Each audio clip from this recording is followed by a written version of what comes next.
to Yorkshire. Burnley, who've lost their last 5 games, against Sheffield Wednesday, who've lost ground in the second division promotion race over the last few weeks. The commentator at Turf Moor, Martin Tyler. When Billy O'Rourke made his league debut for Burnley, he made national headlines, conceding 7 goals at Queen's Park Rangers. Now, more than 3 years later, he's been deputising again for Alan Stevenson, and today keeps his place even though Stevenson is available after suspension. In front of O'Rourke, 2 recent acquisitions with greater experience, Mike Walsh on loan from Everton, and Willie Donachie, the former Scottish international, back from the United States. Brian Flynn is also back in midfield these days after 5 years away at Leeds United, but Burnley still seeking a winning formation in the second division.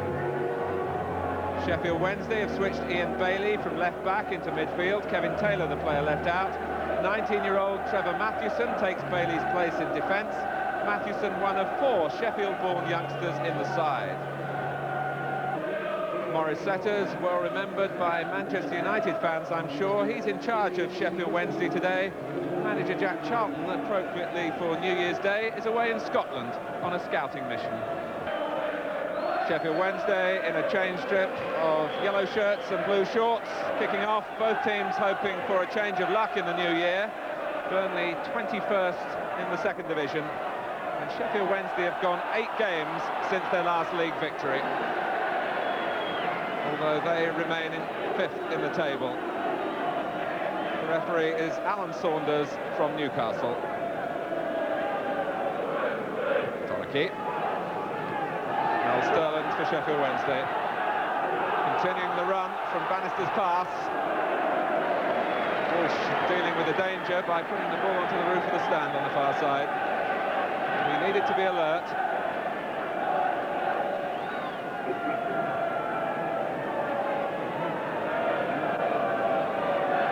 Sterland, who started that move, now taking the long throw. Lyons is well forward.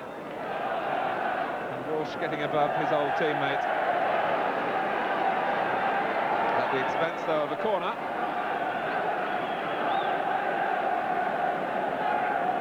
Wednesday have put Lyons and Pearson on the near post. Bannister to take the corner. Mark Smith is forward as well. And it goes short to Sterland. John Pearson jumping. And Lyons going in.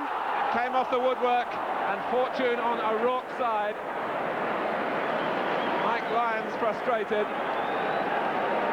Lyons looking for his 50th league goal of a long career. John Pearson jumped well initially, and Lyons sneaked in against the bar and out.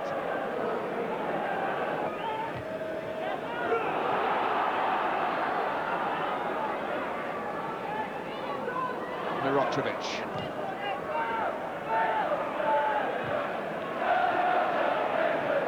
Sterling playing it in too much of a hurry. Donachie hammering it forward. Hamilton with the pace against Lyons. And stretching further forward, Billy Hamilton, and Lyons got back in time for Sheffield Wednesday when it looked as though he was losing the race. Just as Hamilton was drawing the foot back to strike the shot, Lyons slid in.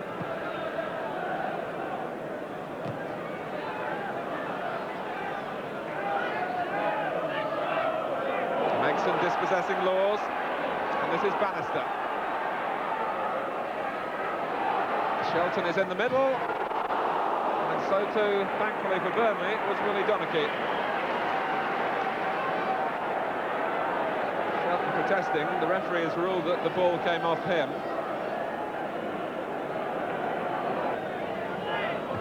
Hamilton again, effective in the air. Taylor and Smith, who's just given an extra second to get into the line of the shot. Back from Flynn. Boulder in trouble, but he made enough contact to divert the ball out of the area.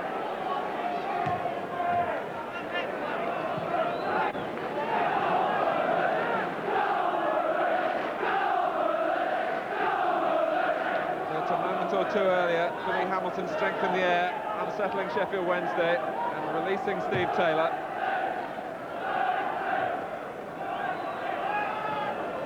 Bush.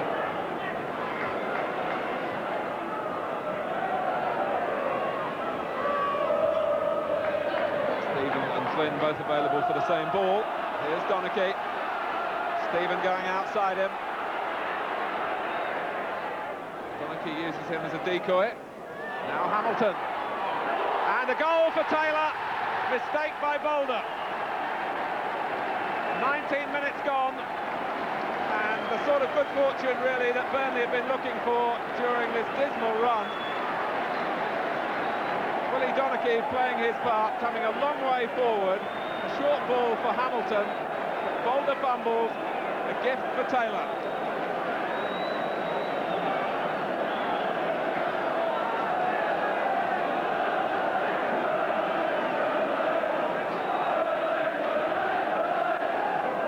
Taylor, his 6th goal of the season, and he's always had a knack in predatory fashion of picking up the bits and pieces when the ball breaks loose around goal. He was in the right place there for Burnley.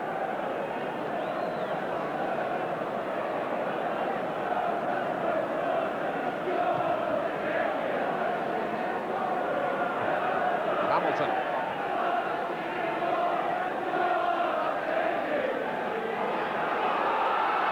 Stephen, who also played his part in the goal with his work off the ball. Here's Scott. And Taylor again. 2 in 2 minutes.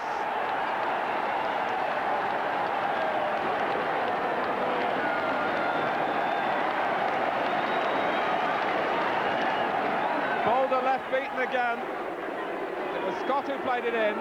It came off Ian Bailey, and Taylor tucked it through the goalkeeper's legs. Burnley had a quick look at the linesman to make sure that the flag had stayed down. They've taken a firm grip on this game. Through Steve Taylor.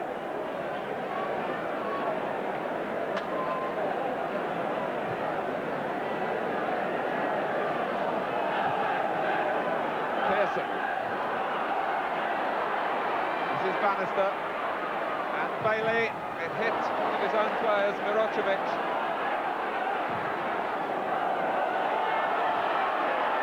Taylor again. The ball had curved out of play. Steve Taylor's run his place back at the expense of Paul McGee.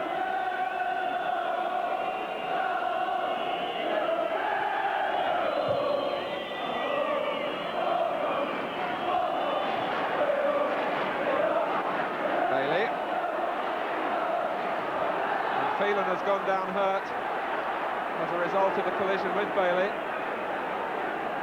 Dropped to the ground immediately, holding a knee. Lyons pumps it forward. And that was Laws intervening. The ball almost dropped into the stride of Gary Bannister.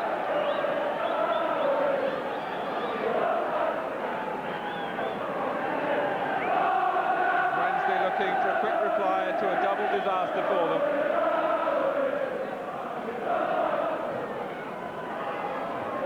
Hamilton back defending.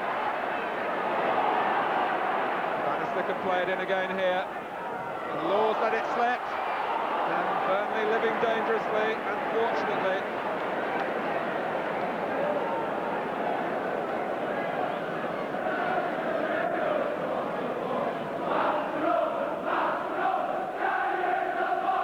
Burnley supporters finding their voices. It's been a disheartening season for them so far.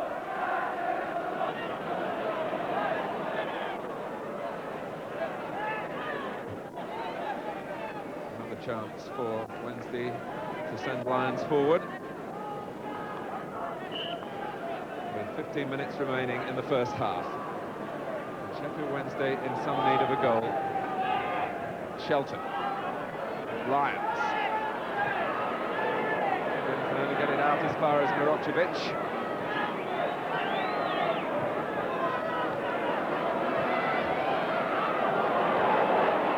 Dobson for Burnley.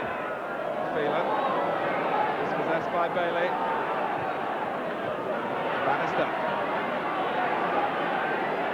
Still Gary Bannister. Superbly done, but in the end it was one man too many.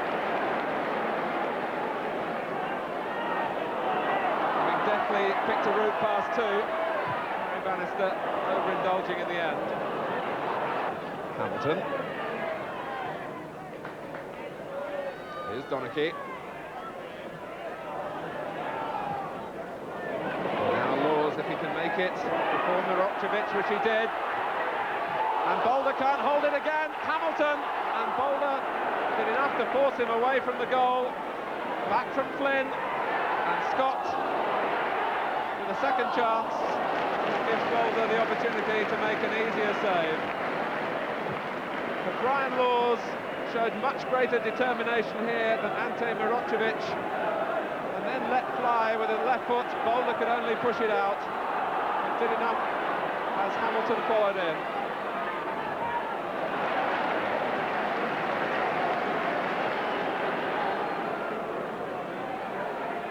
Megson. Corner off Laws.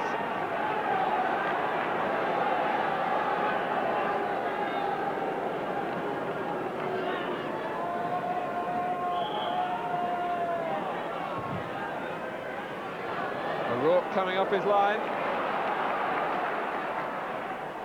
Here's Sterland. O'Rourke has repositioned. Smith. And the goalkeeper certainly was in the right place.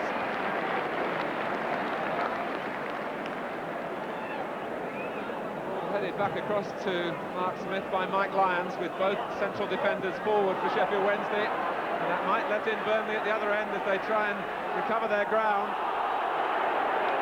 Foul by Sterland on Taylor.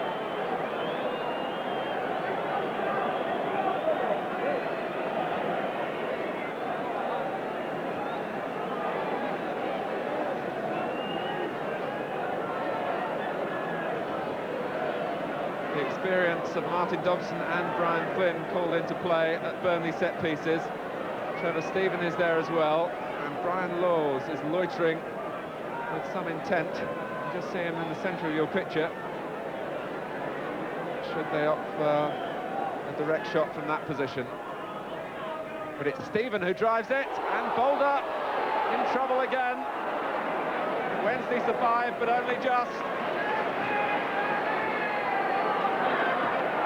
In the end, it was Stephen who found Boulder leaping to his left. It's been difficult first half for Sheffield Wednesday at the back, and a splendid first half for Burnley and their supporters. 2 goals in 2 minutes midway through the half for Steve Taylor, and the mood of the match really hinging on the first goal, Billy Hamilton's shot, and Bob Boulder, I'm sure, will fault himself for not hanging on, but Taylor gratefully accepting the chance.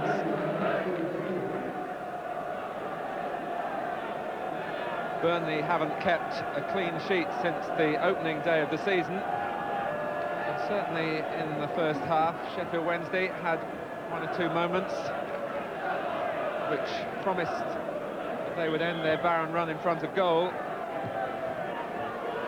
But the better finishing in the first half came from the home side.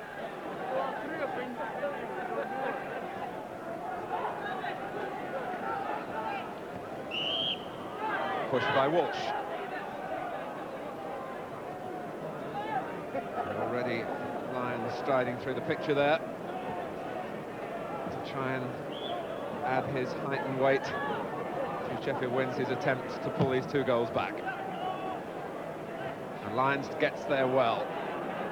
And deserve better support, really. Stephen.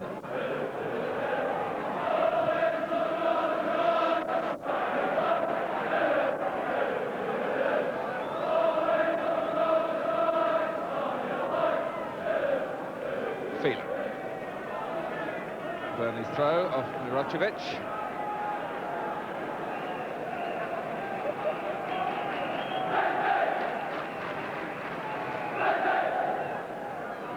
Hamilton and Taylor finding the goalkeeper right at his feet. And it was fortunate for Wednesday that he was. Bannister. Players breaking to both sides of him, and Shelton going through the middle. Donachie had found himself on the ground, but Mike Walsh was alert at the back as Shelton sensed an opening. Phelan. Cleverly slipping Megson. And the second time. Now Taylor, who's got pace. Hamilton at the near post. So too with Smith. But Burnley have the corner.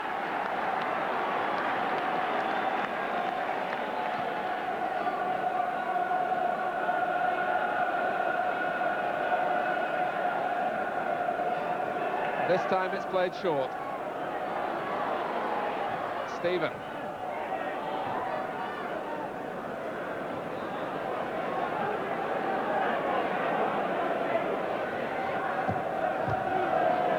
Blocked by Pearson. Sent long by Laws. Taylor gives chase. And swept in a shot as Boulder was coming out to narrow the angle.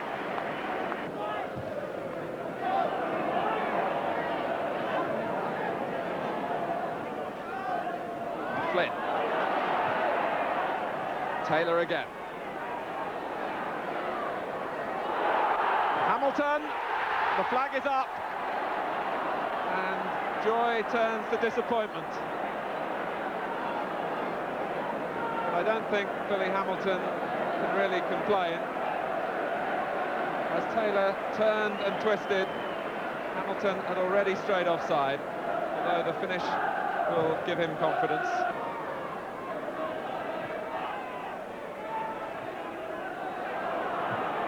Donachie. Here's Hamilton and the referee waving him on. Round Boulder, 3-0. And this one does count. And it was all his own work, really, as Wednesday, not for the first time in this game, were hesitant at the back.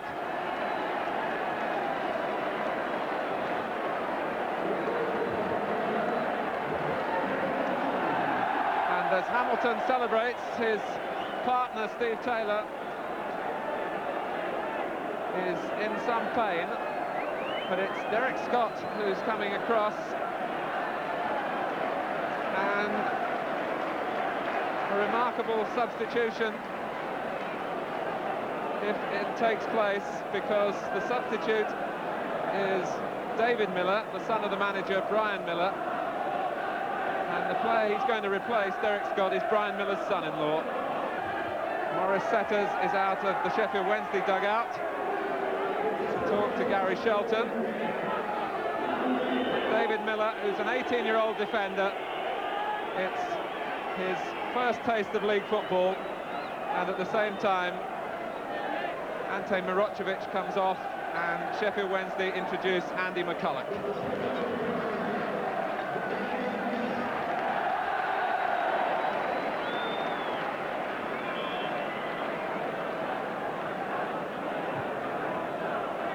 After that activity, a reminder that Burnley lead 3-0, and there's just over half an hour remaining.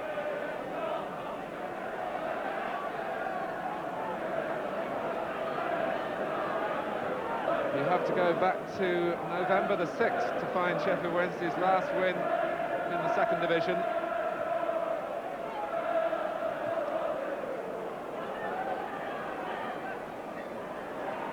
Sterland. And McCulloch. Well, that really sums up the way things are going for Sheffield Wednesday. Sterland's shot was deflected, and McCulloch, who's barely had time to get warm since he came on, found a chance had come his way, but he bluffed it badly. Hamilton.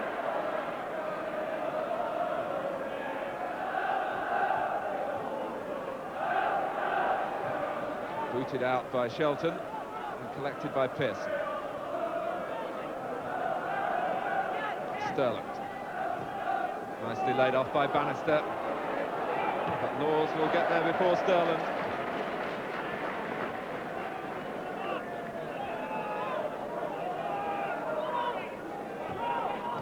Bannister, past Flynn,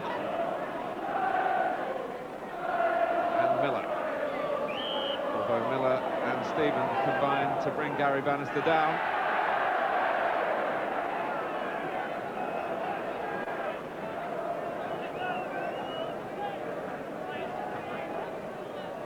Wednesday have 9 players forward here.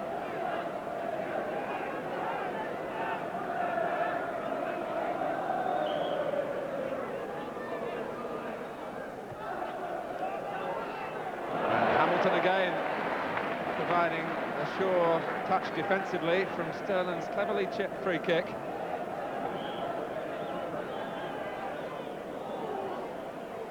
Lyons back in from Shelton, McCulloch.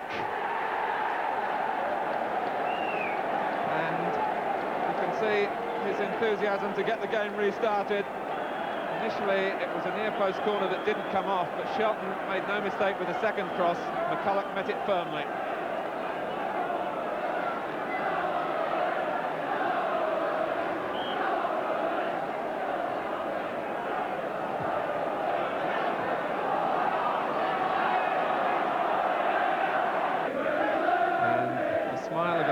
Ago was given way to a furrowed brow. Donachie filled in at the back.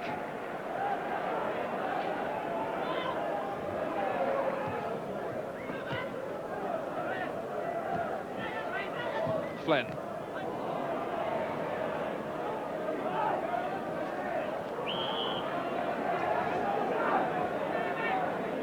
Sterling protesting.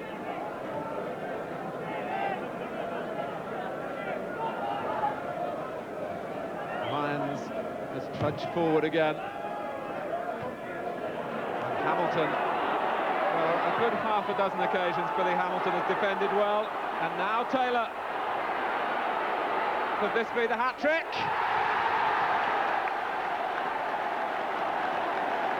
Well may he dance.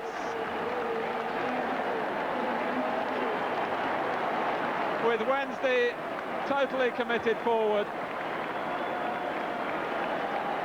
Flynn finding the pass that got Taylor in the clear. From then on, it was a matter of keeping his composure, and he finished well.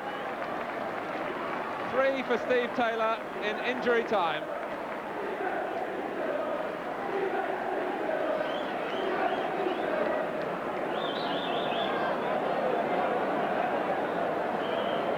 Burnley can relax now. They've lost their previous 5 league games, but the points are definitely now in the bag.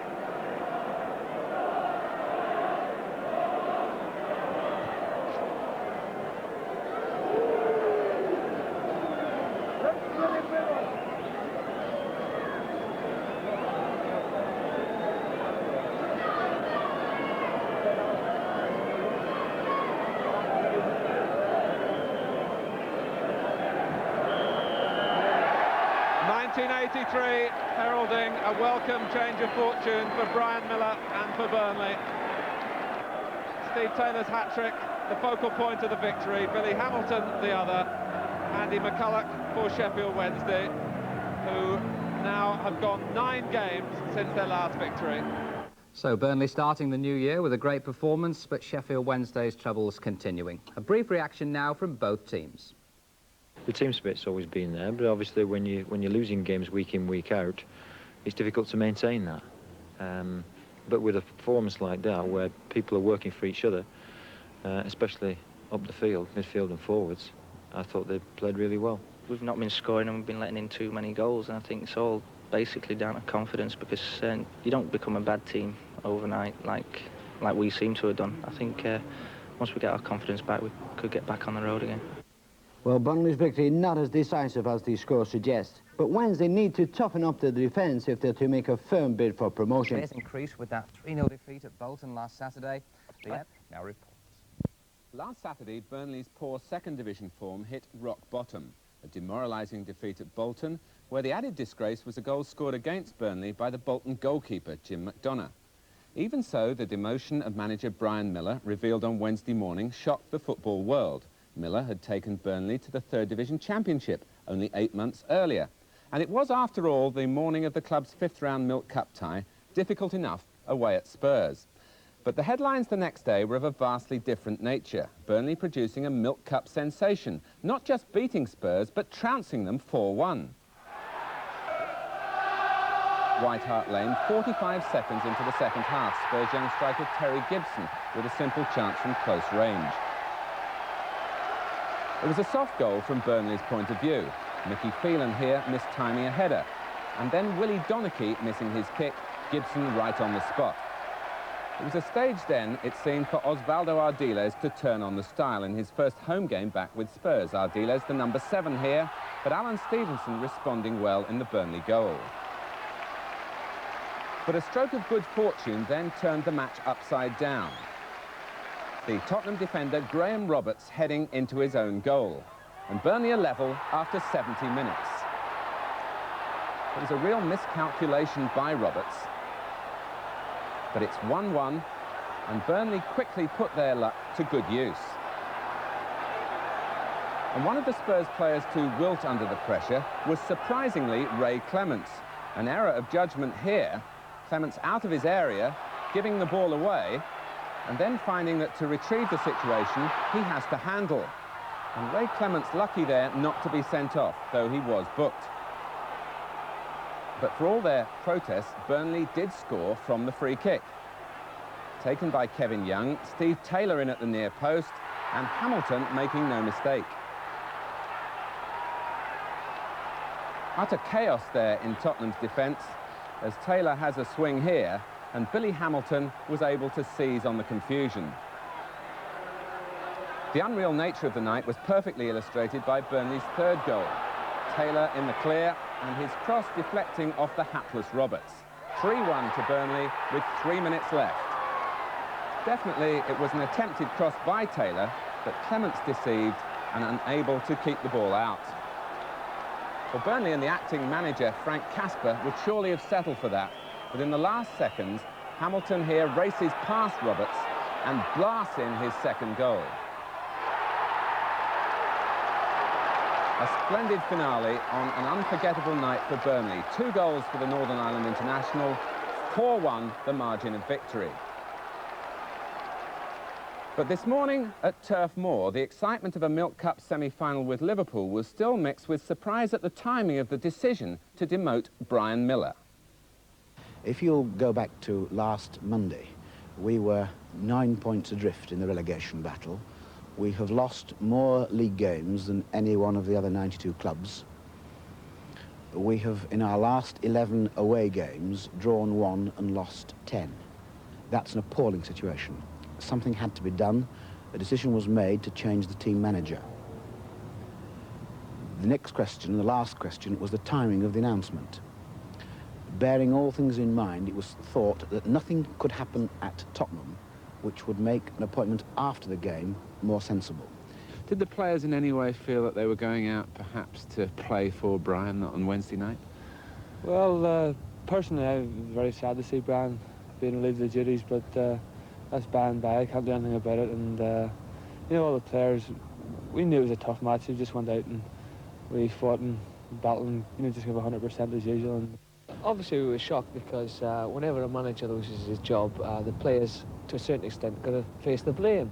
But we went down there. Frank told us on the Tuesday night, and like I said, we were a bit shocked, but we had a job to do, and you know, fortunately for us, we went and won there. Well, today F.Casper was confirmed as Burnley's acting manager. 38-year-old Casper first joined the club as a striker back in 1967, and until his playing career was finished by injury, F.Casper was a prolific goal scorer.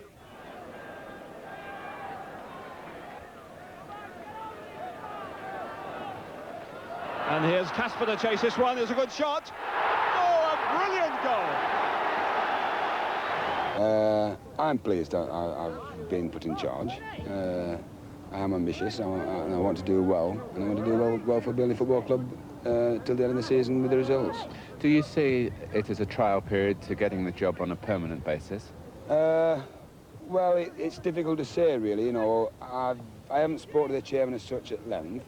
I've been told I've been put in charge of the team, and that's as far as I know at the present time. I've been busy with team selection and teamwork and lots of other things that I haven't had time really to sort things out. And so I say my main concern really is getting the team together for Saturday against Barnsley. So while Brian Miller still ponders on an offer to stay with Burnley in another capacity, Barnsley-born F.Casper now plots Burnley's efforts to gain revenge for a 3-0 defeat at Barnsley back in September.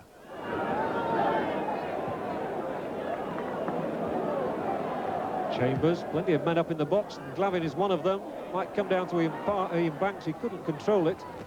But Ronson has got Glavin through in a good position. A good cross, a chance for Ian Banks off the underside of the bar. Ian Banks might well hold his head. He should perhaps have scored really there. And now a chance for Glavin, who has done. And that's intelligent play by Ronnie Glavin. Having created one opening, he stayed up and made it count when the ball came back. Again, it's Birch's corner, the punch from Stevenson. Ronson's in the penalty area and does sufficiently well to get it over for Birch again. Number 2 from Parker. And now a real chance on here. Glavin streaking down if the ball's played to him now, which it was perfectly by Birch. Glavin could make it safe with his second goal, and he does. Well, for that game against Barnsley at Turf Moor, acting manager F.Casper has been forced to make one change, Phil Kavanagh coming in for the suspended Brian Laws. Oldham, away to Bolton, won't have their new loan...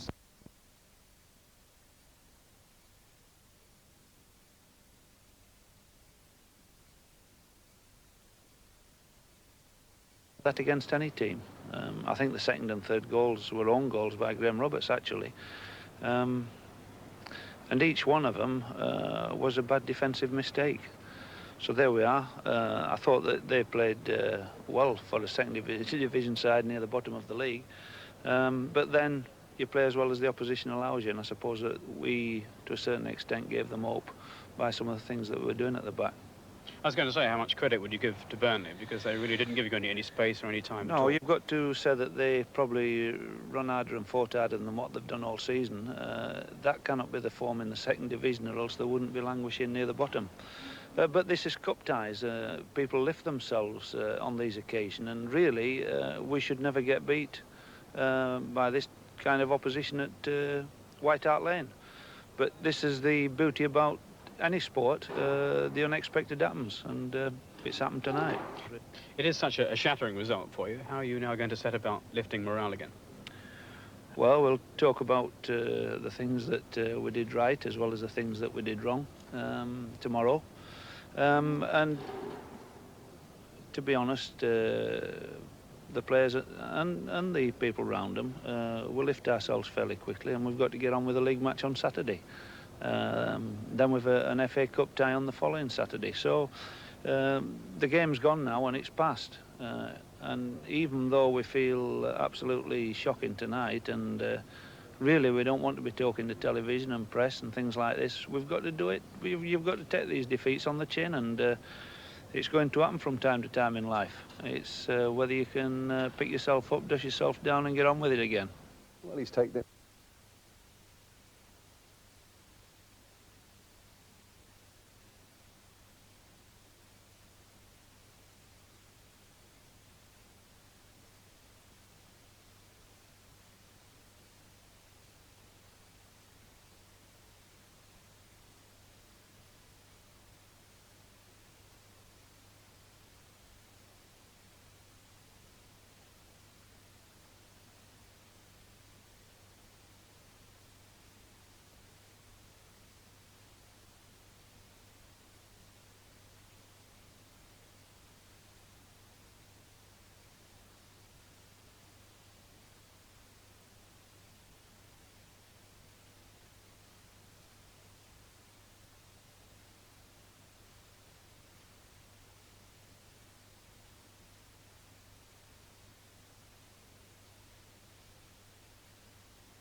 Now on One, Jimmy Hill introduces Cup Soccer Special.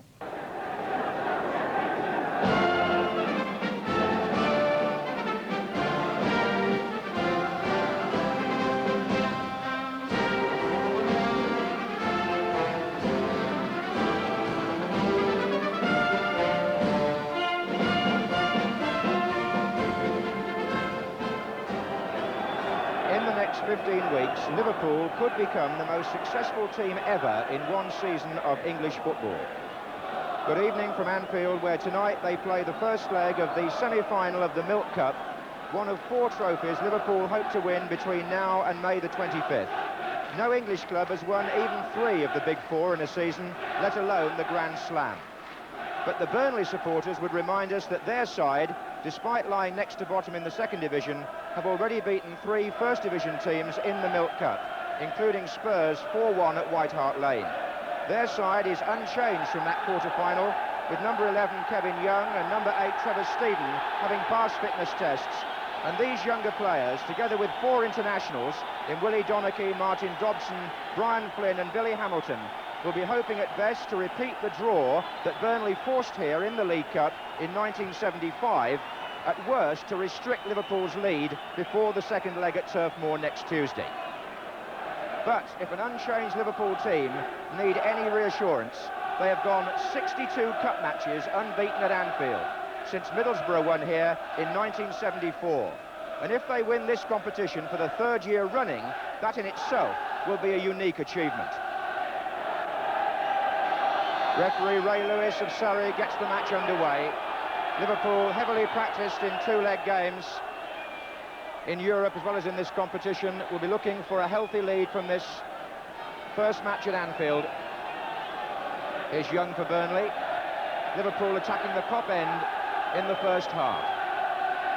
They've scored 87 goals in all competitions this season. And here's Hodgson. And Burnley know there's an awful lot of defending to do tonight as Liverpool force the first corner.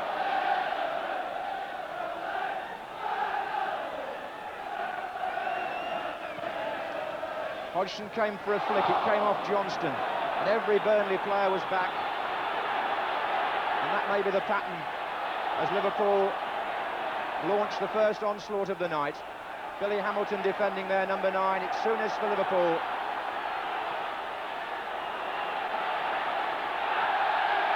Burnley will hope that Hamilton and Taylor can break away if they do manage to get the ball out of their own half.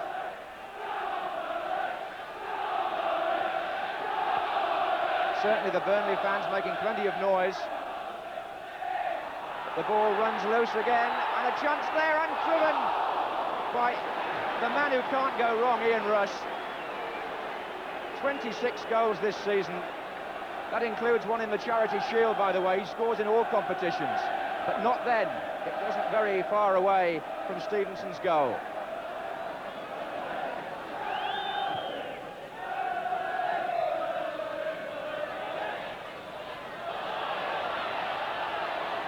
Johnston.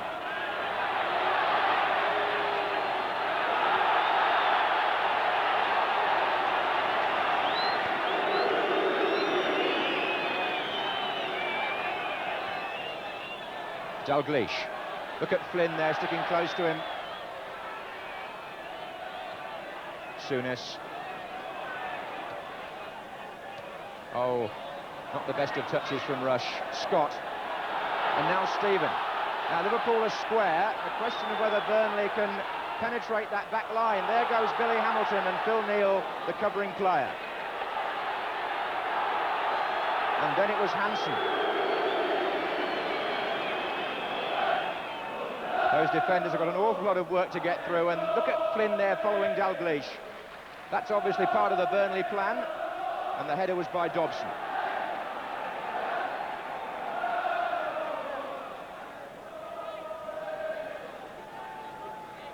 Throw being left for Craig Johnston, who takes a breather. Aiming at Hodgson. Gets it down all right. Half away by Phelan. There he is again. and Kennedy for Liverpool. But Burnley fans shouting for handball. And it was Lawrenson who wasn't certain, but the understanding between Lawrenson and Hansen building up so well now. Lawrenson again. Oh, in the way was Scott, and Hansen beats Hamilton. But Burnley contesting every ball so urgently. Lee now for Liverpool, and Dalglish. Well, Brian Flynn just lost him for a moment, and that was enough. Sammy Lee, so good at knowing exactly when Dalglish is going to make his run, and he made it there with number 6's marker Flynn coming across too late to prevent the shot, which went wide.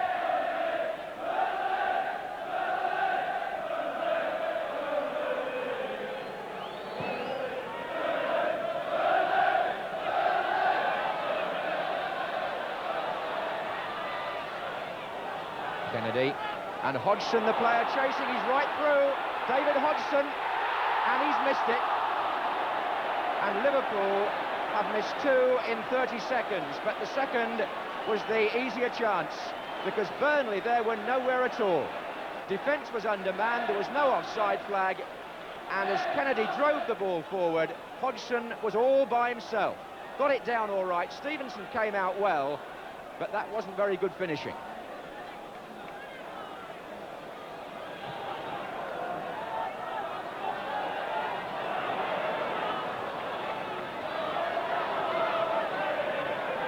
Johnston.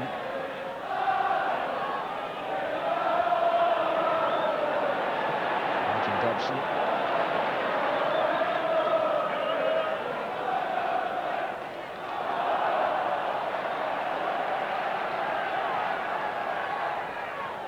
"20 minutes gone in this first leg. Liverpool 0, Burnley 0.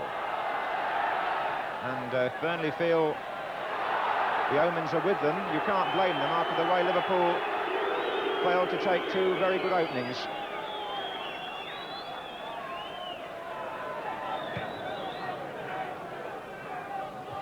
There's Dobson's header. And Hansen. Dalglish again, Flynn up his back. Kennedy. Dalglish starts a run through the inside left position. Dobson the defender now.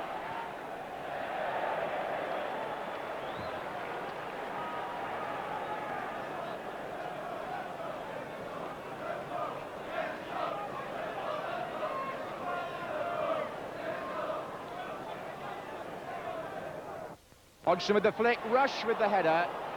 Oh, Lee back in, Rush couldn't make it, Hodgson couldn't make it. Won back by Dalglish, and Burnley aren't quite sure how they survived, but they did. And I think the goalkeeper might feel he was a bit lucky. That long throw by Craig Johnston initially caused the problem. Watch the Rush here, he gets the important header.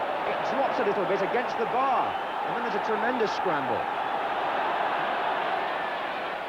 And Flynn. Sammy Lee across to challenge him. Stephen again, forward beautifully for Scott. And Lawrenson having to be quick, and it's Scott right through here. And Grobbelaar makes a brilliant save. And Taylor wonders whether Scott should have squared it, but you can't blame him having a shot. He was right through.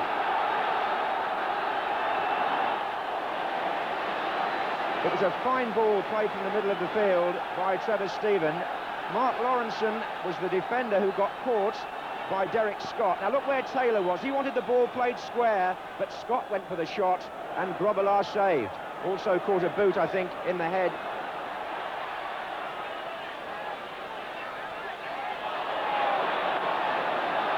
Well, he's running it in the midfield for Burnley is Stephen. Here's Young. Flynn to Donachie. Flynn. And Stephen again. Now Young. Hamilton and Taylor waiting in the penalty area. They're knocking the ball about with great assurance at times, Burnley. Especially Stephen, number 8. No wonder the First Division scouts have been raving about him.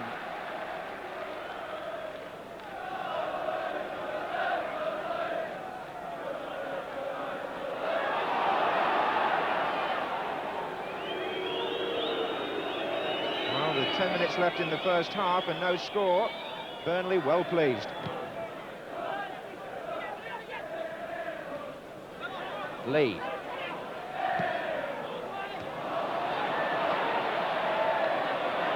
And Lee again, Dalglish. Rushes in the centre, Craig Johnston coming in far side. The header was by Laws. Kennedy's coming up in support for Liverpool. Driven across to Rush and set up for Souness. And back again to Rush. And he makes the hash of the finish. Well, Liverpool, by their standards, have missed 3 golden opportunities. Dalglish first, Hodgson second, and now Rush. The ball was planted where he wanted it by Souness, but he seemed to completely slice the shot.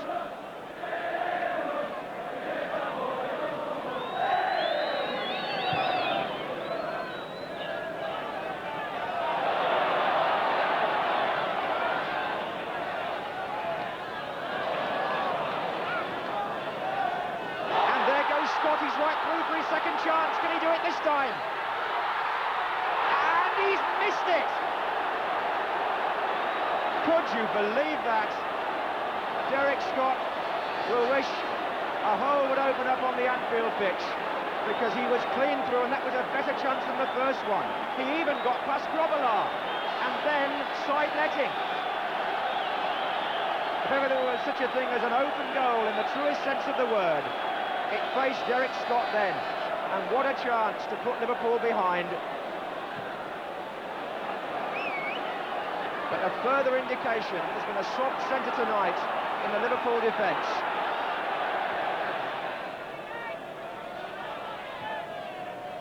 Hodgson. Johnston wouldn't run for him, and can Souness crack one? Oh, I think it's a deflection, possibly off Flynn, but Souness has opened the scoring for Liverpool. The man who got the winner in the last round against West Ham.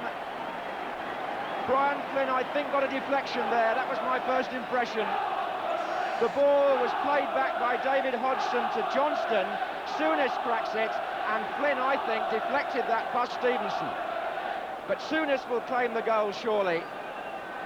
And Liverpool, after a first half full of frustration from their point of view, are suddenly in the lead. 4 minutes left in the first half when the goal came.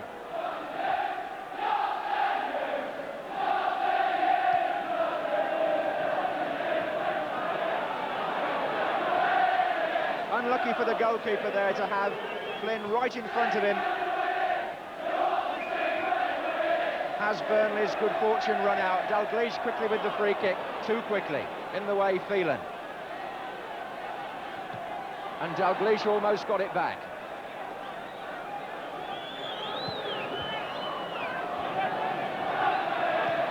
Flynn.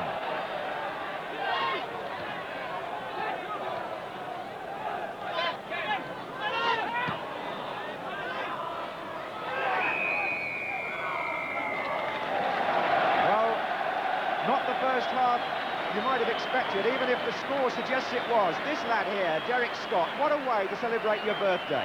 He shakes his head, he's 25 today, and he had 2 golden chances, especially the second one, when he even beat the goalkeeper and missed. But back came Liverpool and took the lead with a Souness shot deflected by Flynn.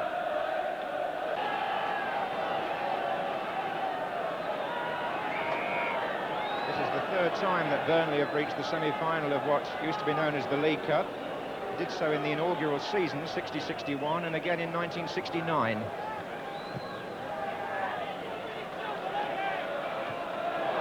Billy Hamilton.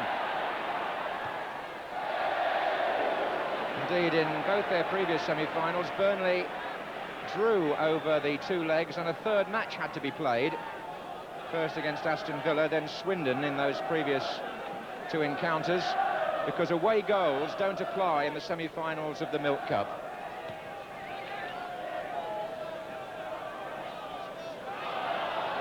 Well, played initially by Dobson, but Souness will be aware of how much space Burnley found at times in the first half in front of the Liverpool back 4. Donachie.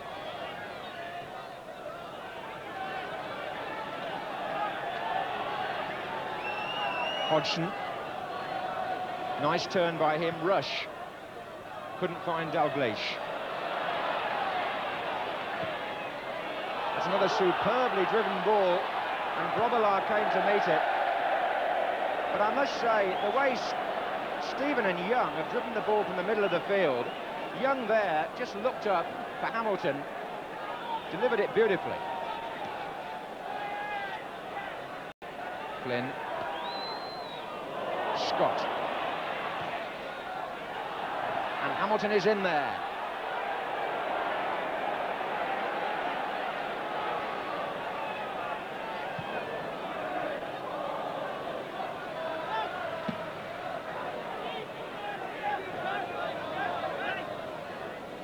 What a superb ball that was by Kevin Young from the left-hand side for Burnley. Hodgson. Dalglish off the head of Flynn for Donachie.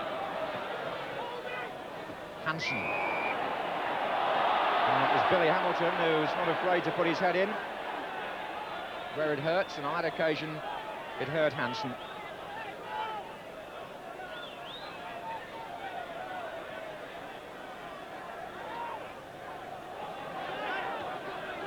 Kennedy. 4 in the centre here for Liverpool, and support from Johnston.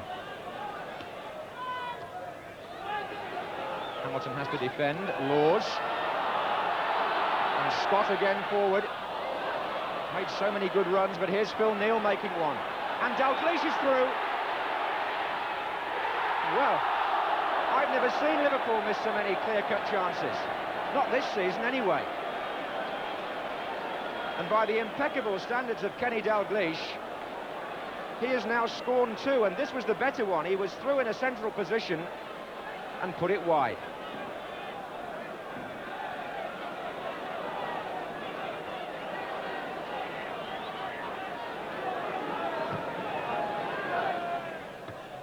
Dalglish from the header by Souness. Now Johnston. Rush. Souness.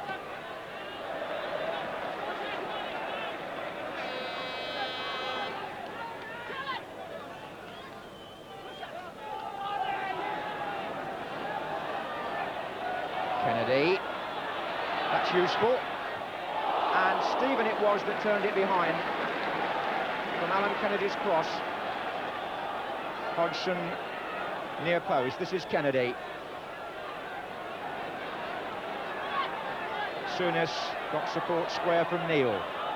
Hansen is the last man, but he comes through all the same and gives it away. And there are 2 up for Burnley. It could be dangerous. Scott from Donachie's pass. Taylor in the middle and marked. And Scott's through again. And this time he was so close. And that was probably the best of the 3 efforts he's had. But what a tribute to the way Burnley have planned their tactics. They've got a midfield player into a clear-cut scoring position 3 times. The same man each time, number 7, Derek Scott. On that occasion, the shot just going away from the far post. He's having some night in one sense or another. Kennedy. Oh, that's a fine ball. But again, Burnley shutting down the space. Souness. Lee's making a run across, and the run of the ball there favoured Burnley at first, but not when Souness got it. And Dalglish, it wanted an extra touch on to Hodgson, and 4 Liverpool players are out of the game here. This is Young. This is Stephen. Donachie has gone down the left wing to help. Young. Flynn. Taylor on this side, not well marked. And Taylor finds Stephen, whose shot's a good one and turned over athletically by Grobbelaar. Trevor Stephen rising to the occasion, and Grobbelaar rising to his shot. And I don't think Liverpool, despite the respect they were always going to pay Burnley, quite expected Grobbelaar to be worked so hard. Although it's Burnley's first corner, It's by no means their first shot. Dobson is forward, Phelan is forward.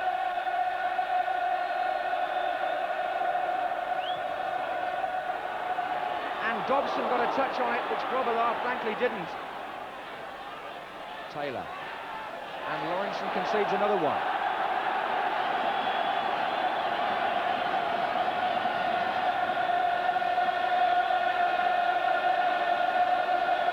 Phelan's come to the near post. Dobson is further over. To be taken by Young this time. And this time, Grobbelaar is more decisive. Now,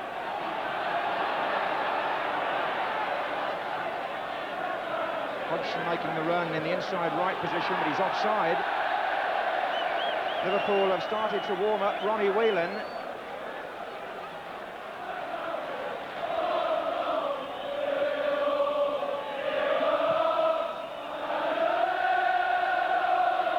It's the Burnley fans who are doing the singing. It's coming from the Anfield Road end. But it's Dalglish for Liverpool. Hodgson.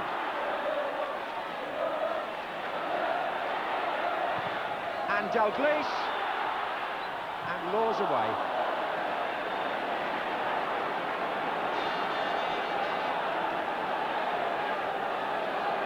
Well, those who've come from Burnley, and after all, it's not a long journey, I'm making this quite a cut-tie in the stands as well as on the pitch. Corner to Liverpool then, played back for Phil Neal. Dalglish, Lee. Neal again, Souness making a threatening run. Dalglish, Souness, Dalglish. Johnston just behind him to crack one. Flag was up for offside against one of the other Liverpool players. I would think Hodgson nearer to us if you watch this again, because when the ball is worked back by Souness and Dalglish to Johnston, watch the Liverpool number 10 on the left of the picture, he's offside. And that was Craig Johnston's last contribution. He's coming off and he's being replaced by Ronnie Whelan. Donachie's cross, Ronnie Whelan's header out, Dalglish couldn't collect, and Burnley press, Laws.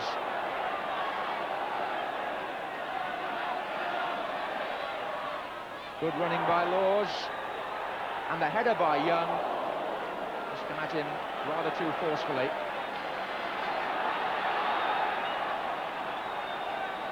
"20 minutes to go.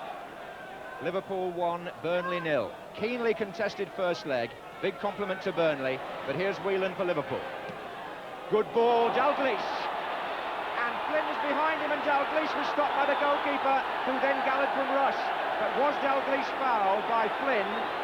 Did he knock him off balance? Well, I don't think he's going to get a penalty there. In fact, I know he's not, because he didn't actually knock him down. Dalglish went on.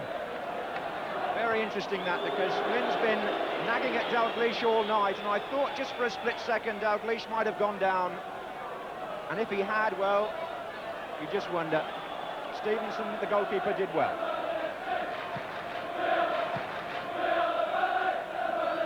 Hansen. Lee. And Hodgson's away, and so is Rush here, number 9. And was he brought down? Penalty.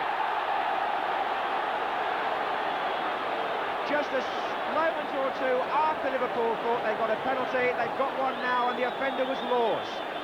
Watch number 2, Brian Laws on Ian Rush.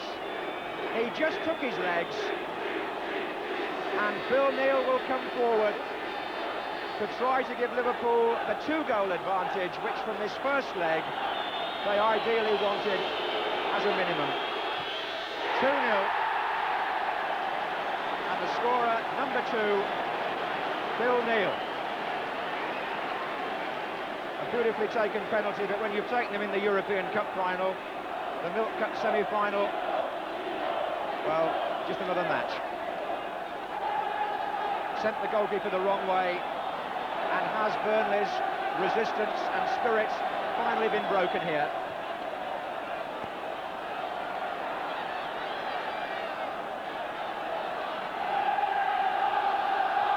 And rushed, we hear from the Kop. And it's taken a long time.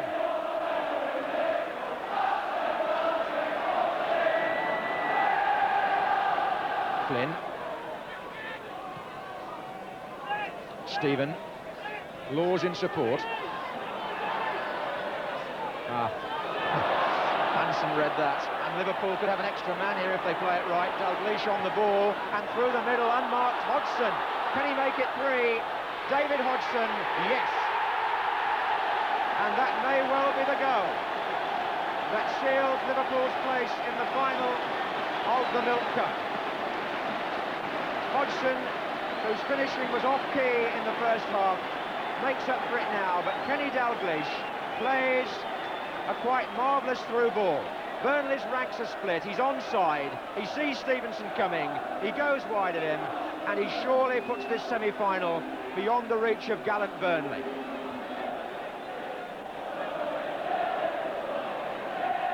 Ten minutes to go, and Liverpool now have the sort of lead they were looking for from this first leg.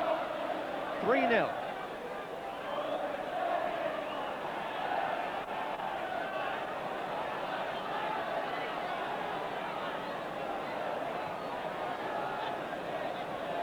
And Burnley have lost concentration, rushes through. To his right is Hodgson. Can he get another one here? No. Bill Thompson down there on the bench. Only a spectator for the moment as he fights back to fitness through the reserves, but he thought Liverpool had made it 4 there. And so I think at first did Dalglish and Rush, who set this up for David Hodgson over on the right. The angle wasn't brilliant. He just scored a moment earlier. So let's give the goalkeeper a bit of credit.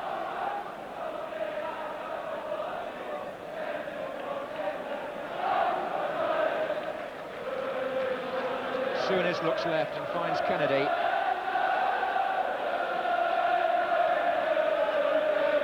Whelan. Burnley just would be wiped out completely if they went back 4 down. As it is, I'm afraid 3 against Liverpool looks a hopeless position in which to start the second leg. Well, the throw-in can't be taken there. Alan Hansen, victim of the new interpretation of law there. He took it a long way further back, and it's a foul throw in that instance, and Burnley are awarded that instead. Time now added on for stoppages. Whelan.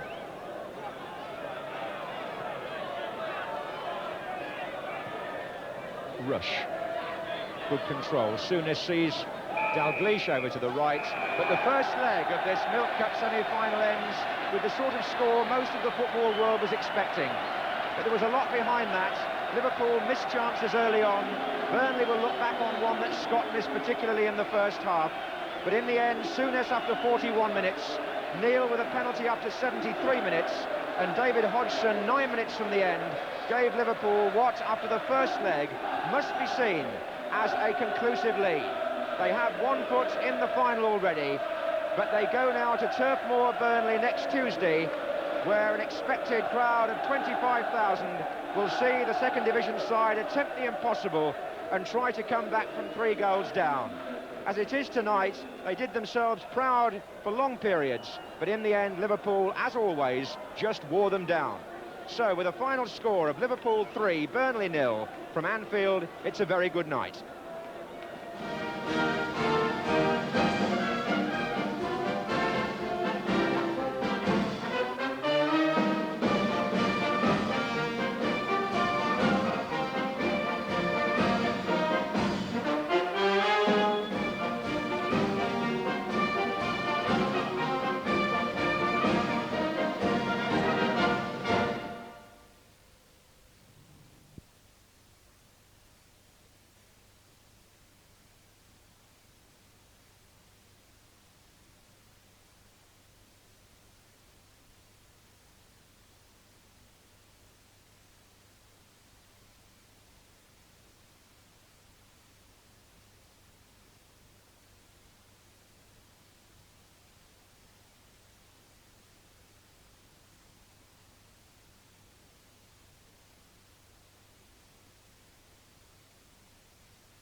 So the Burnley side at full strength. It's a team which has lost just once in their last 10 matches, and that was to Liverpool at Anfield.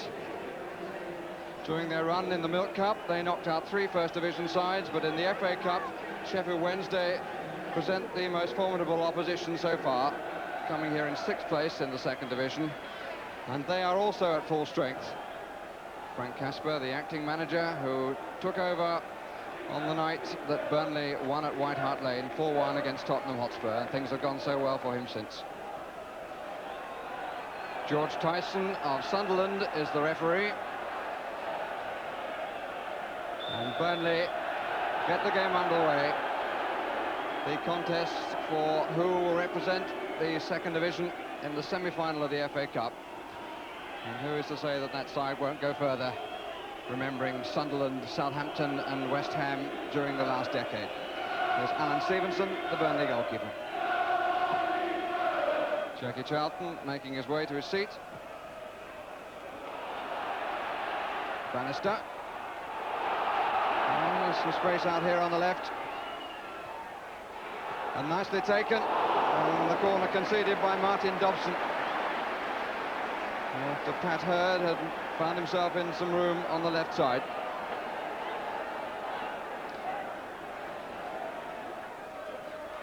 And off the line by Brian Flynn.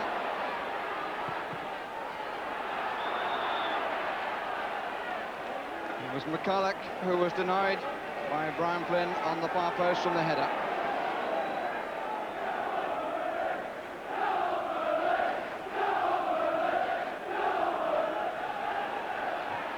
Won by Hamilton, Taylor almost in at the back. Covered by Mark Smith. Cassidy. Referee played good advantage. Donachie. It's coming to Kevin Young.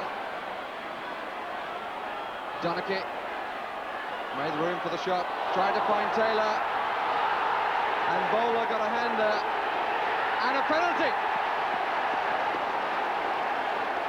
Bowler got a hand there. Trevor Stephen was the player who was going in. The referee looked up at his linesman and said penalty.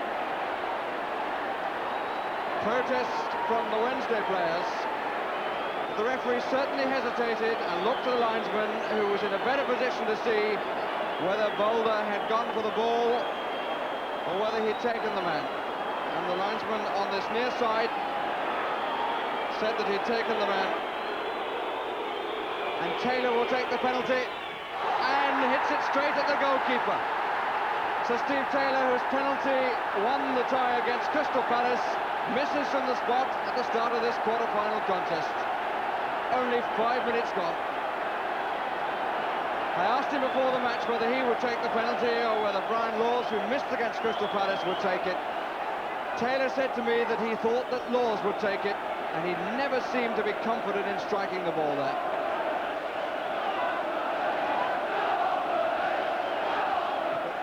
Dobson, Flynn, Donachie, McCulloch, chase for Gary Megson. He lost that one. Player who scored in every round so far. Total of 4 goals.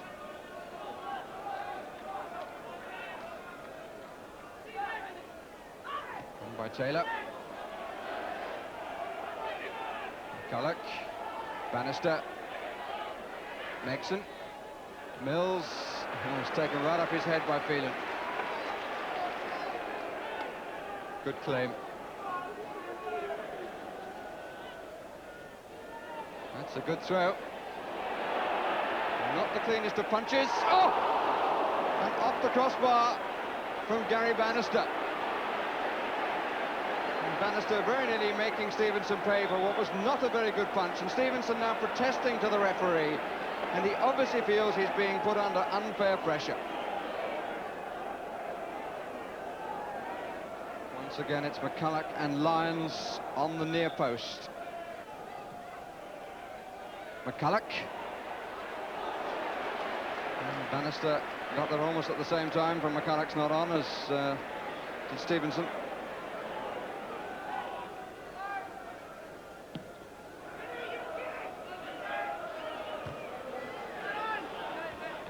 Donachie, Sterland.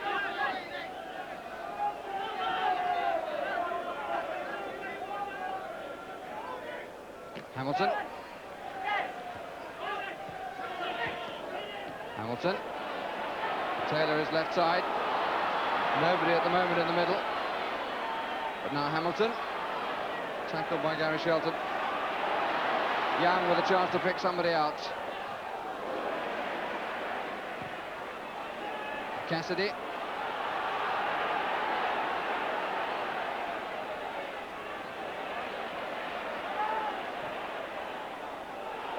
Bannister.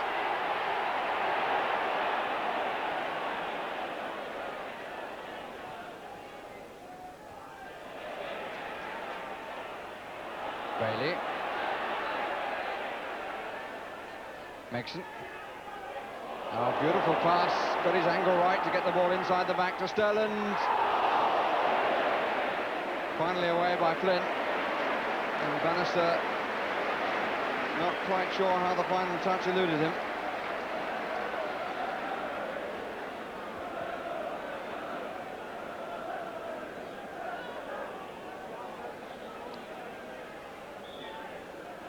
Lions once more forward. 20 minutes gone, no score. Hit longer this time. McCulloch coming at the back. And the ball bounced off the top of the crossbar and is still in play. Smith looking for Sterland. Goes all the way back. But McCulloch took a totally different position then, and nobody from Burnley picked him up, and he was very unlucky with the header.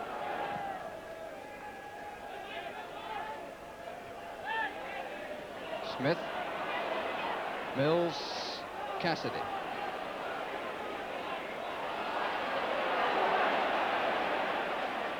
Donachie this side.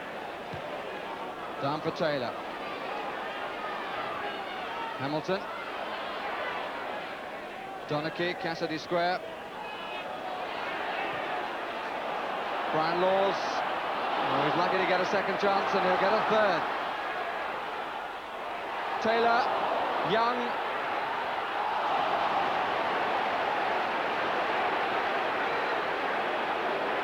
And Bob Boulder must have been very surprised in the end to find it so easy. He might too have wondered about an offside flag there.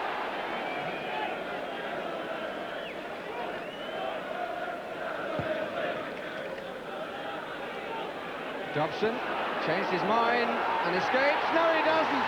Oh, they all stood and waited. And Bannister opens the scoring. Sheffield Wednesday have the lead by courtesy of the Burnley defence. Dobson initially pulling out as the ball came over his head. And then the two defenders and goalkeeper waited. And Bannister nipped between them to thump the ball in. 38 minutes gone. Bannister the scorer. Jack Charlton side in front. Bannister's 15th goal of the season. And his first, incidentally, in the FA Cup competition.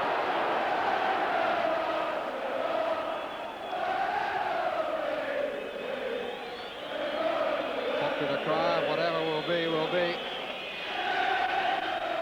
Flynn. Taylor near post. Hamilton on the penalty spot. Dobson, referee looks once at his watch. Bailey. And concedes the corner.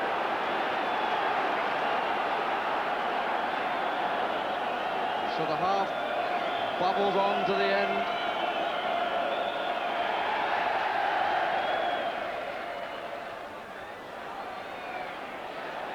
Cassidy, offside. The flag being waved by a linesman who was deep into the penalty area.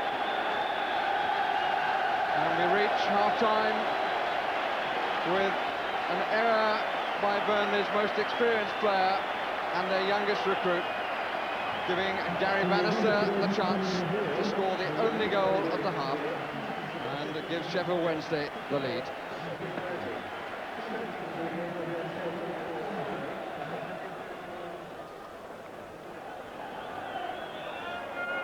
Burnley's previous 7 cup ties here, all brought home victories. And it's really a question if they can re-establish the style they were showing in the middle of that first half, when the ball was being pushed around nicely. And up until the error, Dobson making claims as man of the match, alongside young Stephen. So from a Burnley point of view, 1 or 2 of the Sheffield Wednesday players have claims. Donachie. Young.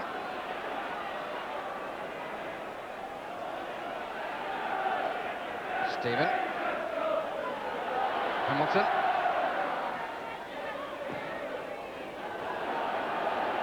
Got a deflection, and here's a corner.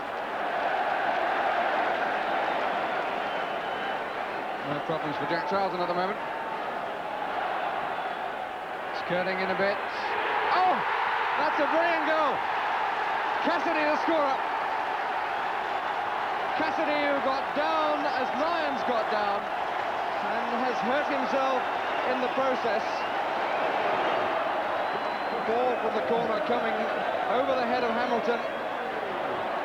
Cassidy and Lyons both went low for it, and Cassidy made the contact and just squeezed the ball inside Bob Bowler's right-hand post. And F.Casper, does he have to be told what happened? Because he barely got round in time. Cassidy clears his head. The home crowd give him fulsome applause.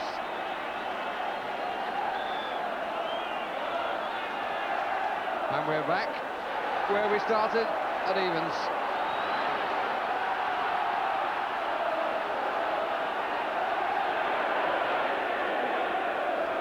On by Bannister, a man whose goal has now been equalised.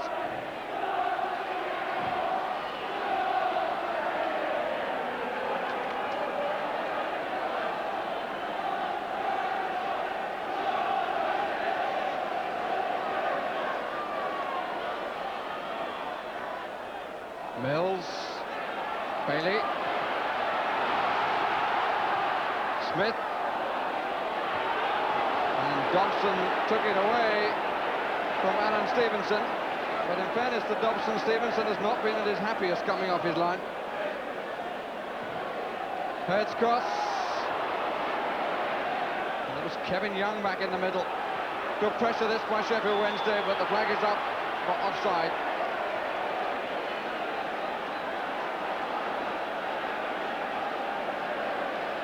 Wednesday applying the pressure immediately following the goal conceded to Cassidy.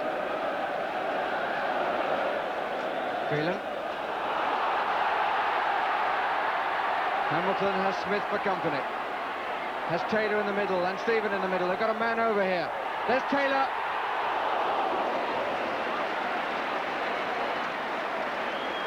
He was the nearer, but perhaps not the better placed.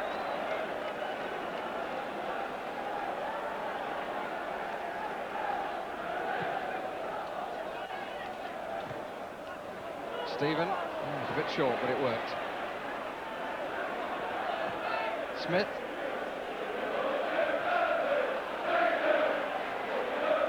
Young. Donachie. Flynn. Dobson. Nice touch, he's gone on ahead. Taylor, if he can turn on it. Well picked up. A very good ball played forward by Brian Laws and ended with some good goalkeeping.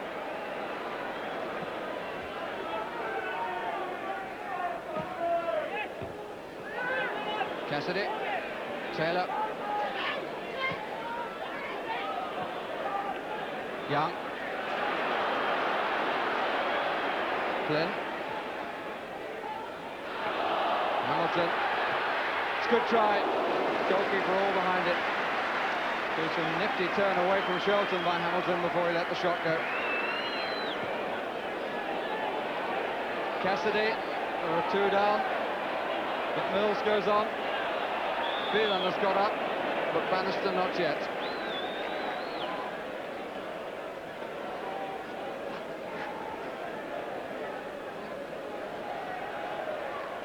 It may be that a plaster is needed, or perhaps more, a stitch. The doctor is down on the touchline.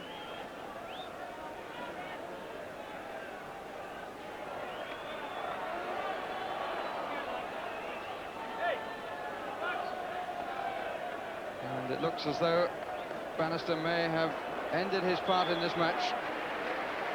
Quite a considerable part he's played too.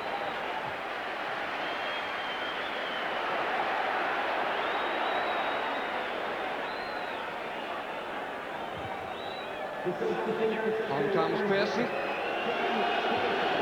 has 90 minutes to play, and I wonder if he's aware that he also has a record of having scored on Match of the Day twice this season.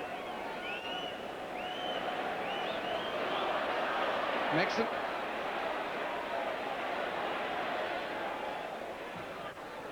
Well, that's an awkward one. Really struck that by Mel Sterling. And Stevenson had to adjust his position. Smith has come forward. Lyons on the near post. Pearson there as well. Out by Hamilton. Stephen, it ran kindly for him. Taylor going off to the right. Bailey coming across the cover. Donachie and Donovan coming inside. Still Taylor. This is a chance for him, and it's over the top.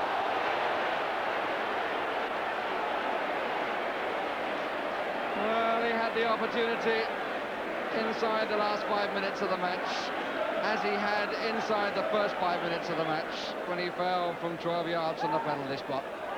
Really good ball played to him by Trevor Stephen, and he made a lot of it, got himself into a shooting position, and then got under the ball.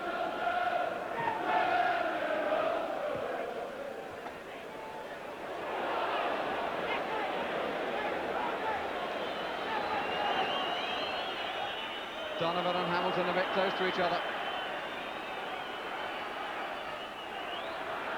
0-1 by Hamilton. Taylor wants it forward. Peels for offside, he was never.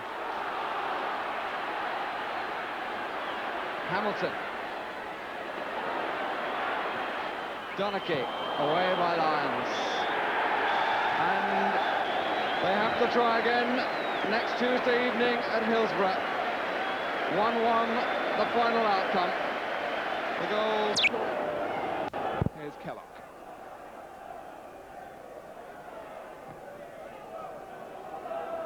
Will have to challenge when Laws was in front of him, and I think an advantage was played as Brian Laws looks questioningly at the referee. Phelan. The run came from Stephen.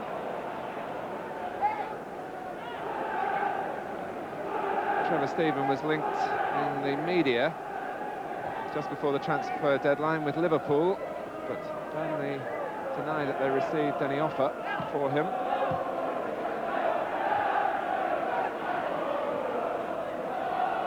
Kellogg playing on the right-hand side of three in midfield for Wolves. Palmer. Richards. Wolves free kick given against Dobson. For the challenge on Richards at the edge of the area.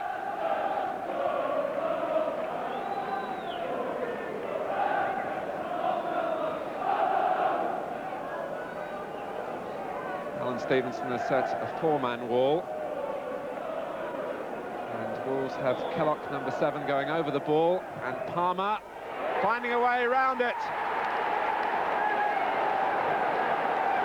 In the 8th minute, via their captain, Wolverhampton Wanderers go in front. 4 weren't enough in the wall. Palmer curled it round them, and Stevenson couldn't get across the line to keep it out.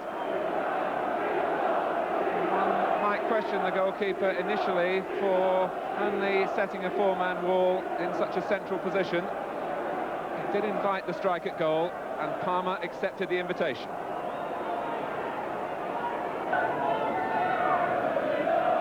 A touch on from Eaves. Stabbed forward by Dobson. The header was from Humphrey. Dobson again. Taylor.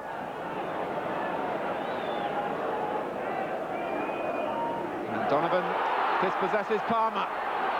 Can he make it count? The post thwarts him. And an eventful start to this match for Jeff Palmer, having given Wolves the lead. His mistake then, when he was caught in possession here by Donovan, nearly produced the equaliser. Donovan struck it crisply, but it struck the post and came out.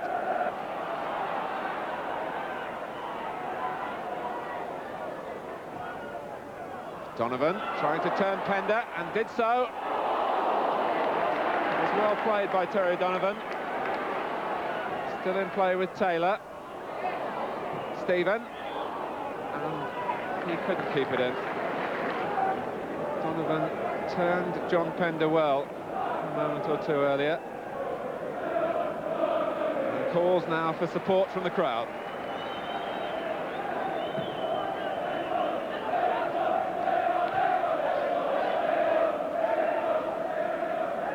Dobson.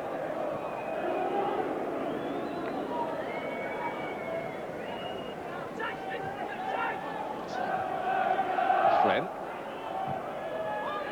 Donovan making himself available. So too was Stephen. And off goes Scott. And he wins the corner. Off the sliding figure of Alan Dodd.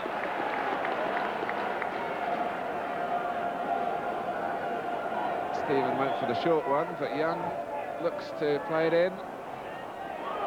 And it reaches Phelan, Donovan rather, who had time then to set the sights, really, and will be disappointed that he didn't keep his final effort down. They were all sucked in to attack the ball, the Wolves players, and Donovan had checked out, but fired it too high.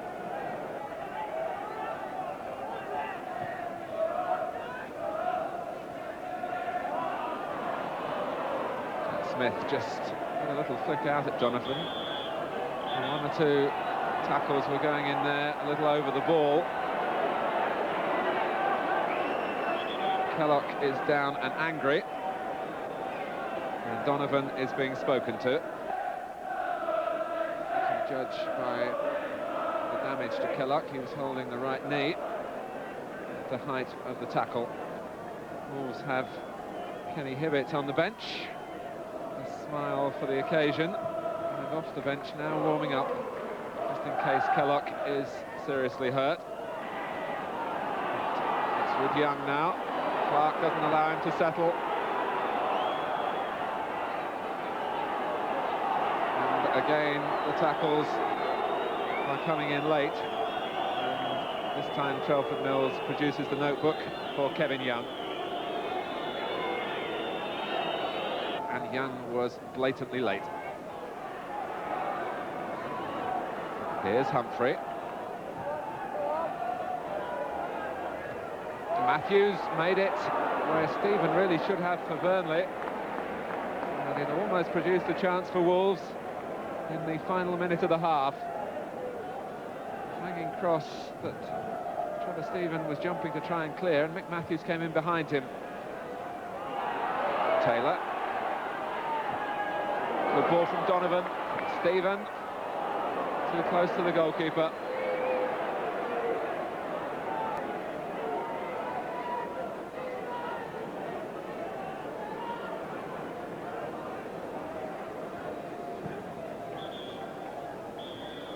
The first half in which Burnley have had more of the ball, but Wolves go off leading by a goal from Jeff Palmer in the 8th minute. Another hailstorm to greet the start of the second half. In fact, Burnley haven't beaten Wolves at home in a league game for almost 20 years. And they do have a difficult task ahead of them here, because that hail is being blown towards the goal that Wolves are attacking. And they should turn that to their advantage, at least in a greater share of the play.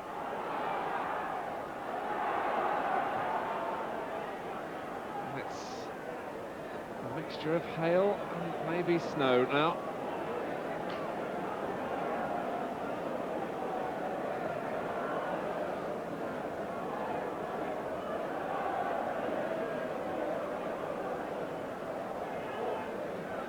Dodd.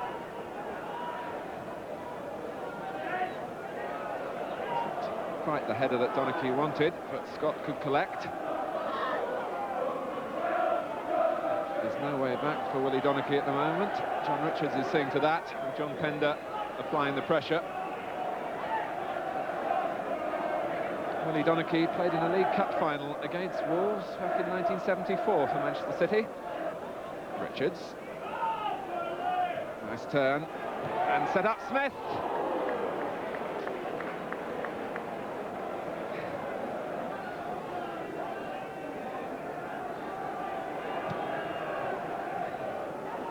Difficult one to judge again. Scott.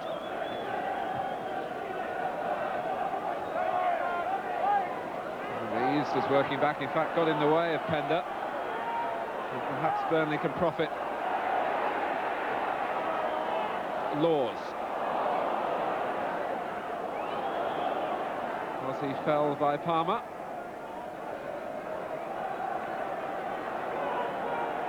Burnley have a free kick.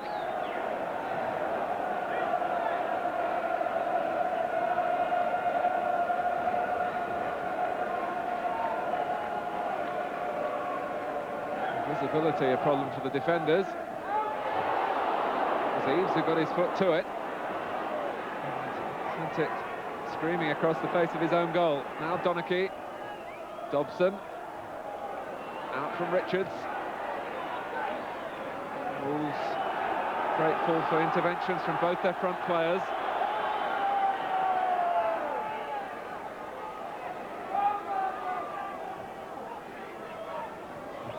In from Scott.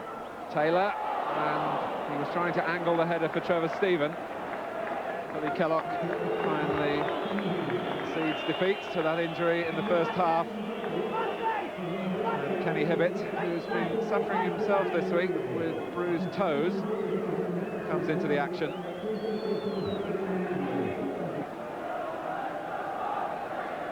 Dobson.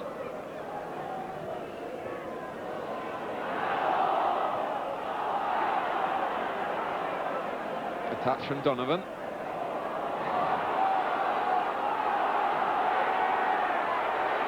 Nicely played by Laws. Here's Scott. Corner conceded by Pender. Burnley just hitting a little bit of rhythm in that move.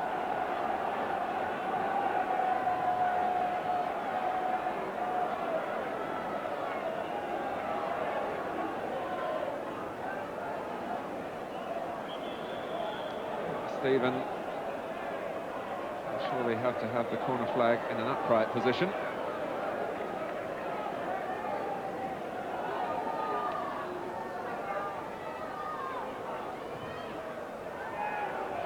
Dobson. Scott! It was Matthews who got it off the line.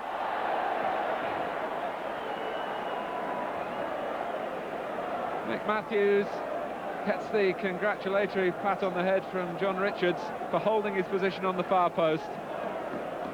After first Dobson and then Scott here, seemed to have found a way past Wolves.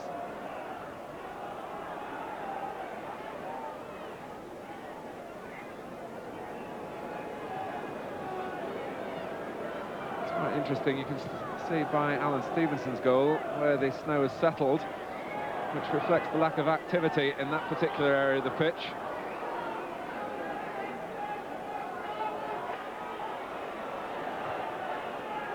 And Richards is away here.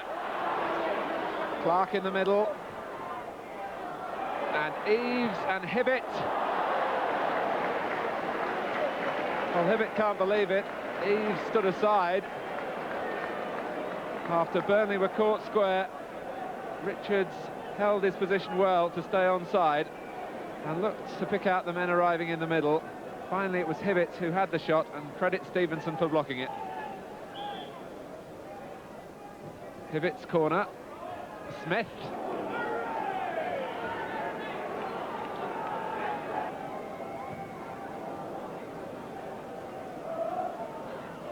Humphrey. Hammered forward by Donachie.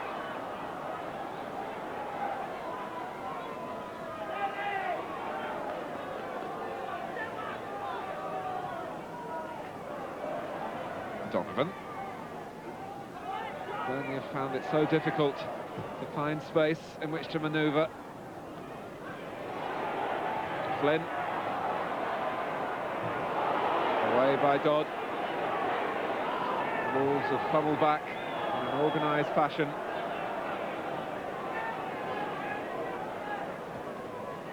And Dobson unable to lift the ball out of the mud. And here goes Richards again. Smith is up with him. Richards might do it alone, but can't bypass Stevenson. John Richards looking to emulate the goal that he scored on this ground for Derby County in November. In the end, he lost his balance at the crucial moment. Taylor.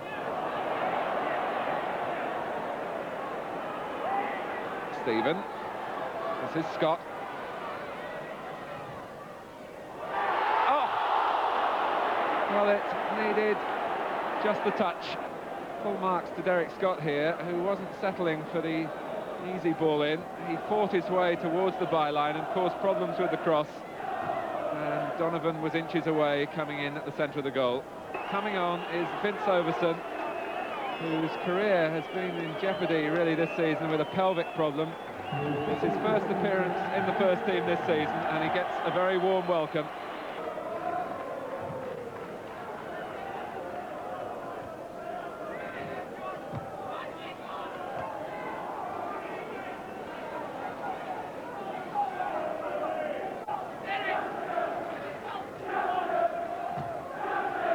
Dobson. Still supporters from the Midlands who are crying champions, but this is Donovan. Tangling with Smith. And it ends as a corner. Smith plunged himself at the man as well as the ball. And Burridge got away with the fumble from Donovan. Scott apologises for lunging in, but it was a neat flick header here from Donovan, and Burridge caught it, dropped it, and then got a knock on the head from Scott. Now Richards. Clark in the middle. Wolves can keep possession here. Clark. Other members of his family have been known to take the ball into the corner and use up a bit of time. And time has gone for Burnley.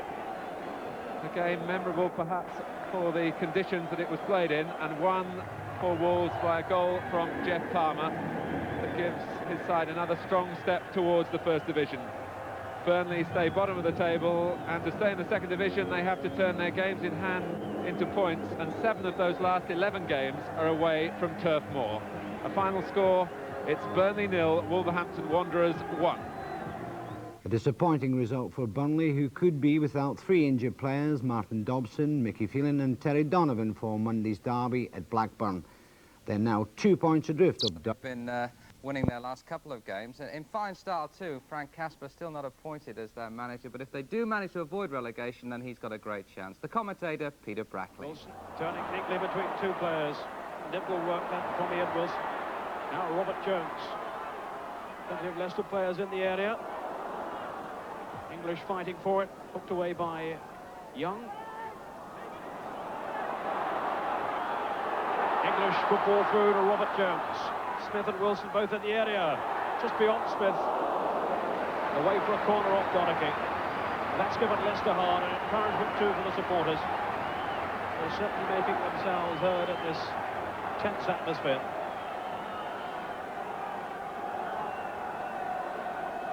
O'Neill is making his way towards the area. McDonald's come up too. Corner taken by Wilson, curling it in. Goalkeeper came for it and really missed it. Cross it then from Jones and over the bar. Well, that was a near miss then from John O'Neill. In fact, it was Alan Smith.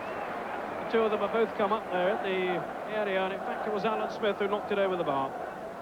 Corner taken originally by Wilson there. Robert Jones pulled the ball back across. And the header over the top from Alan Smith.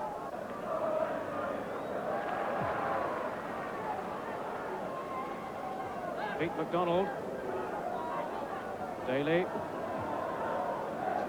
Wilson for Linux to chase. He's beaten Donachie. Still Linux. Through down in for English. Chance. He put it wide.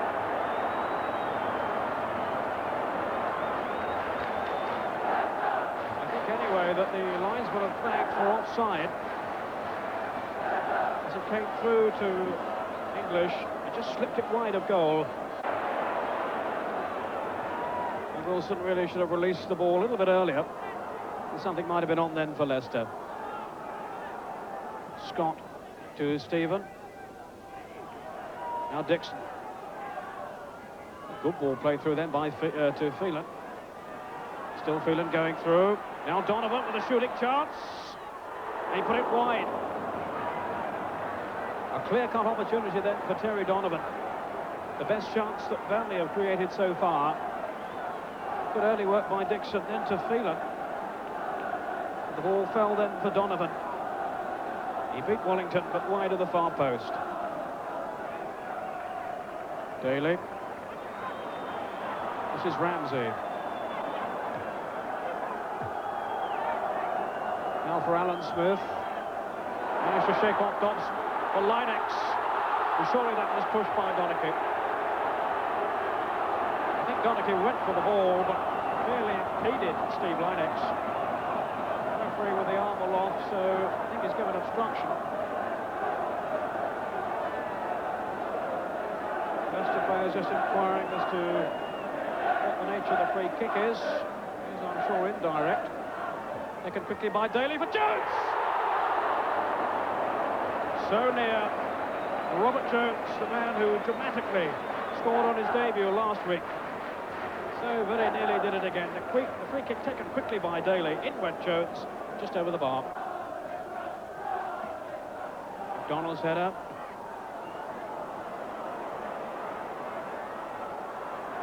Ramsey. Through now then for Jones. Cleared away by Donachie, who had a second chance. This is Daly. Now for Linux.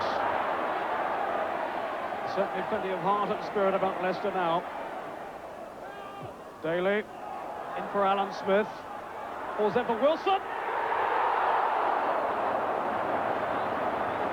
The goalkeeper may well claim he had it covered by the right-hand post. But Ian Wilson was very, very near. Scored one or two vital goals, including the one, of course, at Fulham a couple of weeks back. He was just wide there.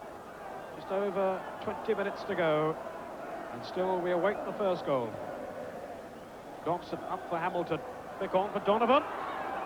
O'Neill was just in there in time. Stephen. Weaving a path to goal. Up goes Hamilton. Good ball here for Young. Now for Flynn. Took a deflection off Donovan. And he eventually put it out for a goal kick. But Burnley certainly aren't prepared to just lie down and let Leicester come at them. Alan Smith chasing through. We're now into the second minute of injury time. There has been quite a few stoppages. It's a lovely ball, though, by McDonald. Now, Alan Smith. Off the line by Dixon. Almost the goal that Leicester have been searching for. Alan Smith warming the ball towards goal. And young Lee Dixon had read the situation so well and was able to clear. The final score 0-0, and in my opinion, Burnley getting a point against the best team in the second division. So this is how the table looks for the moment, although obviously if there's a replay of the Fulham match, it could be a different picture.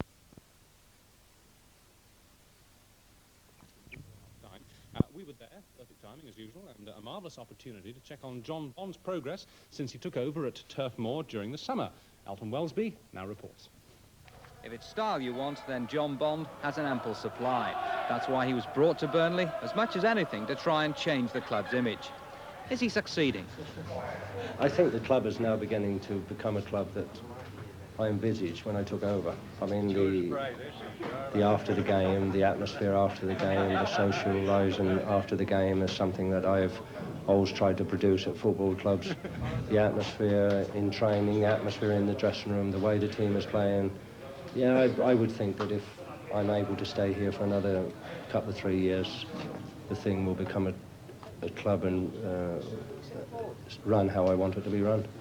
And yet you've changed the policy of the club that has stood for so many years by bringing in much older players in fairness. Well, you're now about the umpteenth person who's said that, and the only older player that I brought in really has been Tommy Hutchison, who's 35, coming up 36. Yeah, she leapt in a bit quick there. I wasn't meaning it to be a disparaging remark. I didn't think you did. Ah, good. I didn't think you meant that at all, no. But you've always, the point I was making is you've always believed in experience and that football is a game of today's and not tomorrow's. That's magic, that's exactly it. The game, as far as I'm concerned, the game is not a game of tomorrow's. The game is a game of today's. Nobody really can look and say, well, yeah, we'll produce a team. I mean, Malcolm Allison's lived on that theory for I don't know how long, and that keeps sort of knocking him down, and still he believes in it. I mean, I don't believe in that at all. I think that spectators come to watch football teams play and they want you to win today. Now, you've been a manager at cup finals. Do you still get the same sort of buzz? What are we now? We're about a quarter of an hour from the third division fixture against Port Vale. I must say I don't really miss the big time at all. I mean, that I don't know, my life has changed so drastically over the last few months that I'm happy to be in a job, and I'm more philosophical about the whole thing, about the game generally. I enjoy it more. I don't get so uptight if we get stuffed. And I'm just happy in doing what I'm doing. See you after the game, then? With pleasure, whether we win or lose, yeah. Well, as it turned out, defeat was never on the cards once Billy Hamilton had given Burnley a fourth-minute lead. A little later, Kevin Reeves was brought down, giving the same player the chance to make it 2. 13 minutes gone, they lead 1-0. And that's 2, the second by Kevin Reeves from the penalty spot. Hutchison. Ball in low to Reeves, who managed to keep his footing and keep his footing well. Hutchison again. And given a ridiculous opportunity to make it 3. Little touch on. I don't think it came from Hamilton, in fact. Well, that one came from Flynn. Hutchison. Oh, that was a delightful ball. Donachie. 5-0, and that was a dream. What a superb ball from Tommy Hutchison. It's given the Scot the chance to pick it inside towards Dobson. It's there. 6-0 before half-time, and that's Kevin Reeves. Flynn taken quickly. Reeves' header. The hat-trick. And it's also 7-0. If you were to prepare a half-term report on your progress so far here, what would you write about the manager?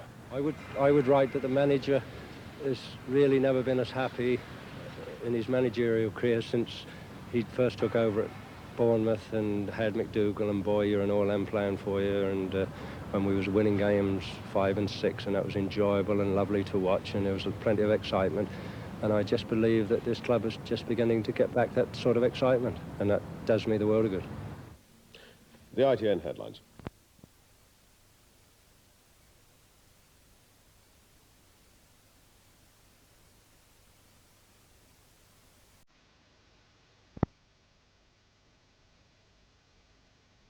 Certainly worked.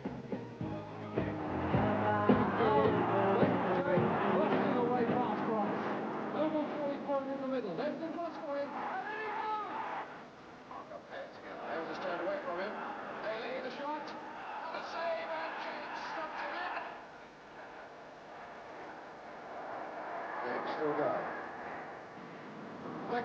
Fletcher. James is there. Casper's within a minute, James. Perhaps that's needed. James trying to compensate. Leighton had been the bespectacled boy who tiptoed into Turf Moor and made great strides.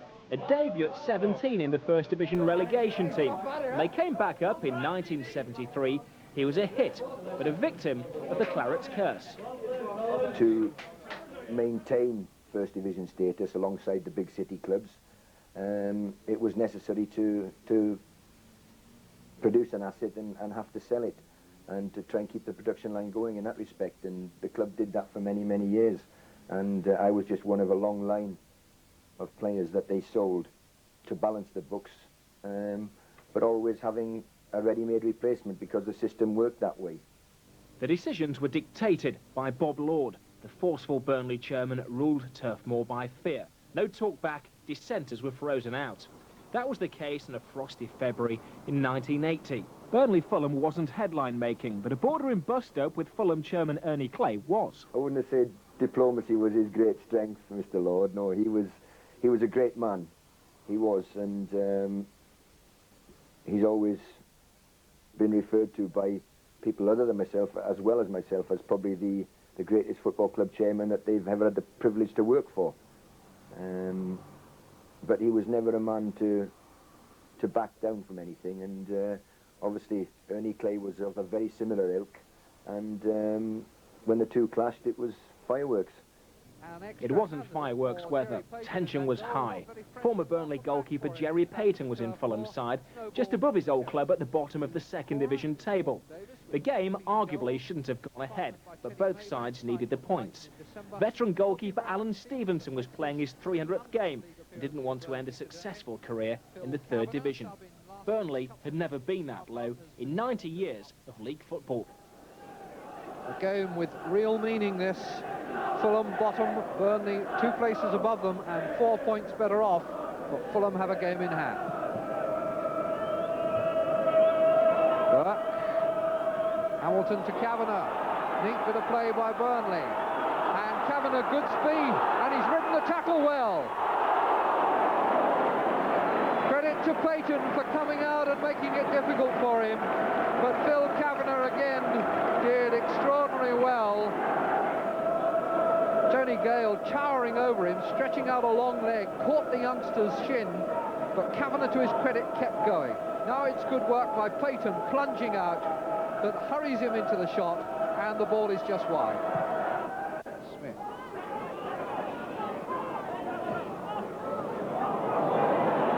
Burke just made it. Jacob, James, turning onto the left foot for a shot, and what a very good save too from Payton. Best bit of football of the game, just about. Good work there by Leighton James. Takes this well, turns round, Peters gets the left foot shot away, and a very good save waist high by Payton.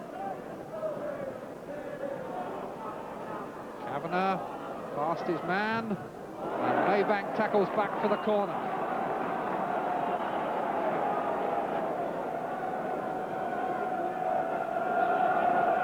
Rodaway and Overson up in the penalty area as the corner is taken. James in low with the left foot. And a lot of bodies in there, and Burke scores! Marshall Burke gets the goal and puts Burnley in front. Came from a short corner, so it just came to me and I just hit it hard and low across the box. A bit of a scramble developed, and up popped Marshall Burke, as was his great strength of sniffing out little opportunities like that, and he put us in front. And I remember thinking, oh, that's good, that'll ease the tension a bit, and only to find a few minutes later that yours truly gives the ball away on the edge of his own box, and Fulham promptly go and stick the equaliser in the back of the net. So all the good work that had been done had been undone. Green away, angled cross which Rodaway did well to meet with Maybank just behind him. Greenaway trying another one. Maybank the header. Tony Gale the shot. Or Money it was who got the goal, I think.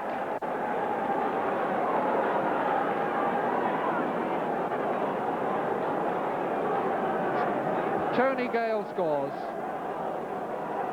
with a very simple side-footed shot in the end. Dobson.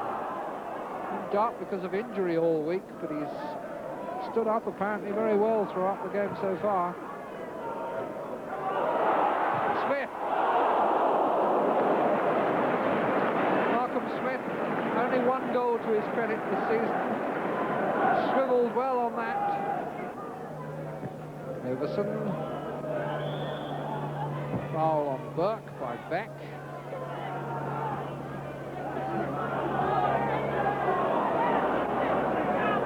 Jacob chased by Guthrie, but still going on.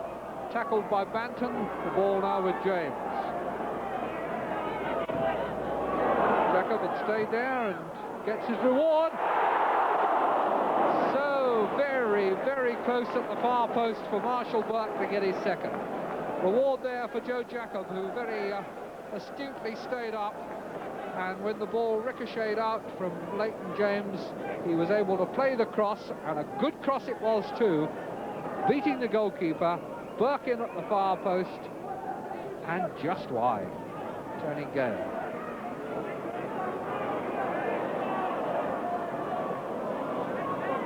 Maybank, Burke, James coming to shot and makes the goal. That was really beautifully done.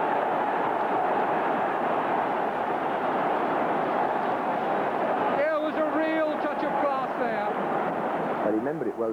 I think Martin Dobson won the ball in midfield and passed it to Marshall Burke, and he did well about 30 yards from goal.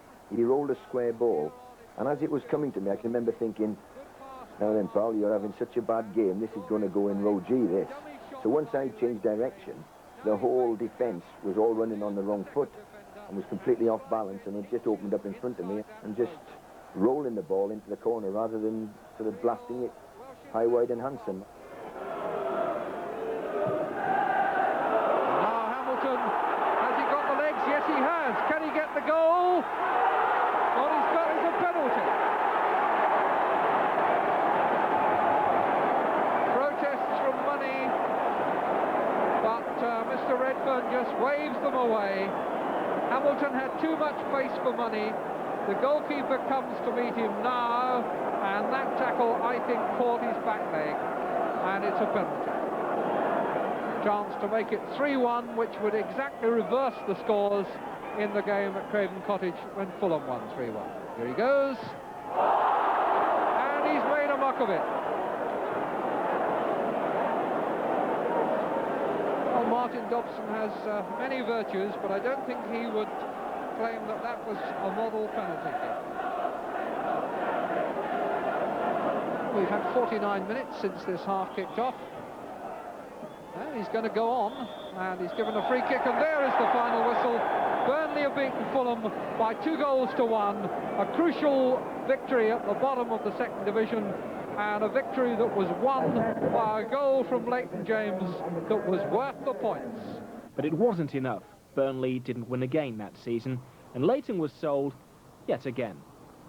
The famous book balancing act came into play again, and I was off to Swansea for about 150,000. So that kept the club coffers ticking over yet again, and it was a bittersweet move for me because I've always been a Burnley Football Club fan ever since the day I joined, and I left to go to Swansea, which was my hometown club. The son of Swansea was welcomed back to Wales. He fitted into John Tushak's taffy revolution as the Swans glided up the First Division. Leighton James, the long cross there towards Latchford. He turned it back now. Leighton James there. Oh, it's a goal! Mission impossible became mission completed. Swansea were in the First Division, but his career demanded one more conjuring act. Burnley had hit an all-time low. In the Fourth Division, home crowds had plummeted to less than 2,000. They were one game away from extinction. A win against Leighton Orient was the only option on May the 9th, 1987. Aged 35, 20 years after he first walked into the club, he pulled off another minor miracle and finished his career a year later at Wembley in the Sherpa Van Trophy. If they had to bring me back as a player, I think the desperation would be deeper than people would realise. But obviously I'd like to help the club in any way that I could, and if that's to be to be so in the future, then so be it. After a brief spell at Bradford, Leighton's involved in non-league soccer, living a corner kick away from Turf Moor. No matter what level you work at or play at, it's always very rewarding when you see your ideas and your efforts come to fruition, and it's very nice, and I enjoy it. Probably because I'm basically a football nut, really. That's the best way I can describe myself. Crackers about football, and hopefully will be for a long time to come yet. Add to that, a great entertainer. Just going back to that Fulham-Burnley game at Turf Moor 1980, John Beck playing for Fulham couldn't prevent them going down that year. Now, let's hope he manages it with Preston this season. They're at Stoke today, for whom Vince Oberson skippers the home side. Vince, who played for Burnley against Fulham. Very difficult to ignore. John Beck's getting Preston straight again, though not everything goes according to plan. Oh, there's a personality. That's why I like him. Like when Alan Ball were here, and they were personalities. We usually get to the box and then the move falls down, so now we hoop it over the defence and smash it in, hopefully. For Burnley, on the other hand, it's the appliance of science, plus plenty of money too. Warren Joyce from Plymouth, Kevin Russell from Stoke. Jimmy Mullen's side are beginning to shape up quite nicely. If you get through the two legs in this tie, then you might get a chance of a decent game to get through the next one, and then hopefully and a big draw then, you know, so there's a lot at stake for both clubs. Your commentator tonight at Deepdale is Alistair Mann. Russell tumbling to the ground, Preston opting for the early ball forward, and it'll break for Ellis. Norbury's there though, and Beresford beating it away to his left. Well, it just suddenly opened up for Ellis. He got a call from Norbury, and the shot was beaten away acrobatically.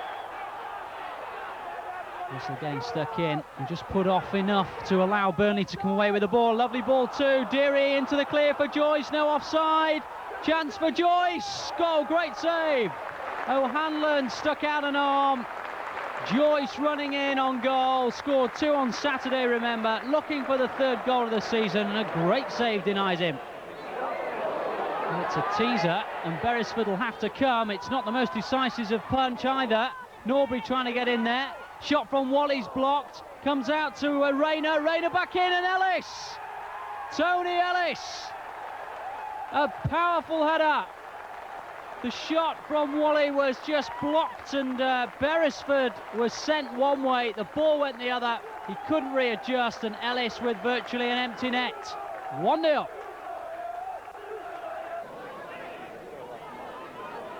Francis.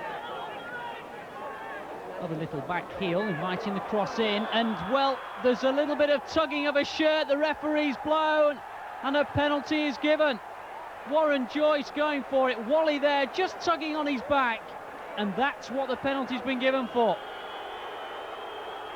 David Ayres, converter of many penalties for Blackpool, and now doing the same for Burnley. It was the direct approach, he just crashed it into the goal, and in fact O'Hanlon got a touch on it. Beresford's kick, looking for Francis, headed away but not very far, and Joyce against the upright. Chance for Farrell, and it's cleared in the end by Kidd. Well, a tremendous effort from Warren Joyce. It sat up on the artificial surface and he crashed it, and for all intents and purposes it was in. Russell trying to get involved. Not the most pretty of clearances, and Deary ushering men forward. Here's David Ayres. Oh, that's lovely skill, great shot, great save, and oh, what a chance for Russell. O'Hanlon furious with his defence, but it was some great skill from Ayres. Lovely turn. O'Hanlon couldn't have seen it till late, and it just invited itself to Russell, and he found the Burnley fans. Free kick. Angled in towards Ayres, and it's going to loop in the goal.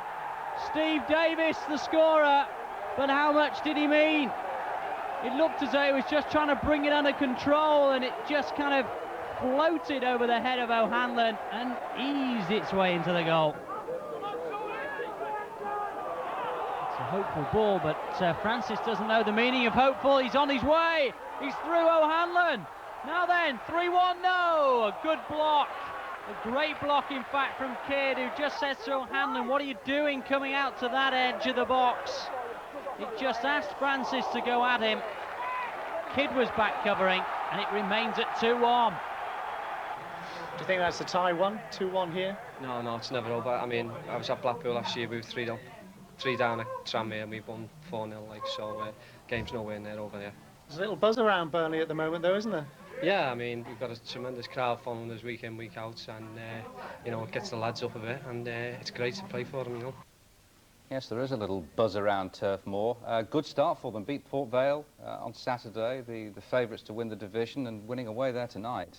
They look lively and they cope well with the plastic too. Very good start. It's never easy to play on plastic. I mean, Preston are very used to it. Burnley weren't. That's a good victory away from home. Isn't it good to see the footballing sides, and Jimmy Mullen's sides always play purist football, but it's good to see them doing well, isn't it? Especially big clubs like Burnley have been in the doldrums for a while. Well, I know often edited highlights can cut out a lot of the bad stuff, I suppose, in football, but I mean, from the few highlights we saw there were plenty of chances, and they were certainly playing some good football there. They can play, they can play. Stockport against Lancashire strongholds, where the national game is placed on a pedestal. Preston's halcyon days and subsequent demise virtually coincided with Burnley's. The days of Tom Finney are still revered. Turf Moor is a curious mixture of the ancient and modern. Here's a club just waiting to let the good times roll once again. Last week, Steve Davis gave them the edge at Deepdale, but there's a lot of fizz left in this Coca-Cola Cup tie. Under John Beck's strict and often eccentric brand of leadership and motivation, Preston served up a warning to Burnley on Saturday, scoring 4 times at Scarborough. Discover the goal of the week in kick-off on Saturday. There are a number of contenders on soccer night, as you'll discover. Dave Bambers for Blackpool will take some beating. As for save of the week, Bolton's Keith Brannigan has entered an entire CV. The most effective knockout blow in the Coca-Cola Cup so far. Stockport counted out in injury time. Hello and welcome to Turf Moor, a ground that certainly wouldn't look out of place in the Premiership. Well, it's another jamboree of action and stories from the Coca-Cola Cup, news and views from the Premiership. Liverpool and Everton, 100%ers, before tonight's games against Spurs and Newcastle, respectively. Nigel Clough, with his 4th of the season, got Liverpool off to a satisfactory start, but Teddy Sheringham ruined everything just before half-time. And defeat for Everton as well. Saturday's hero, Tony Cottee, a miss as opposed to a hit at St James's Park. Well, perhaps the winners of tonight's tie will get one of the elite in the next round. The draw for round 2, you'll be able to see that on GMTV tomorrow morning. But right now here at Turf Moor, it's slight advantage to Burnley before we start, but who knows? Commentary tonight is by Rob Palmer.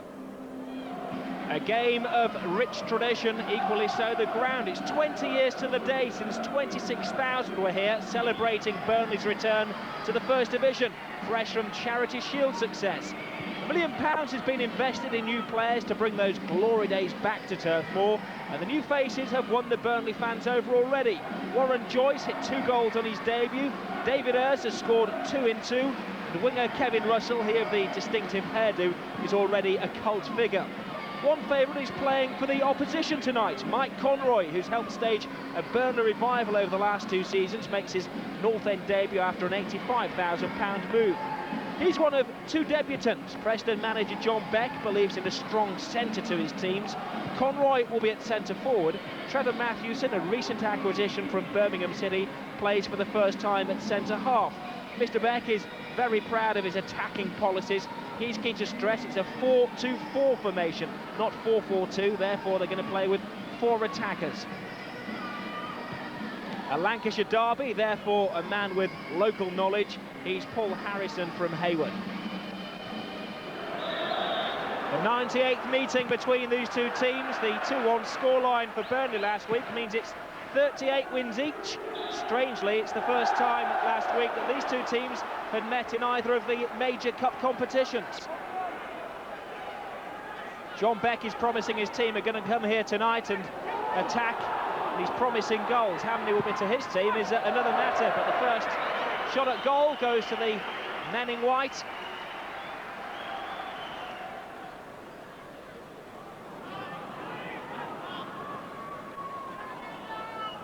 Early players running into each other. Here's Russell. Air of expectation whenever he gets the ball. They love him here at Turf Moor. Is he going to go alone? Runs into a wall of white shirts. Exciting cup tie stuff.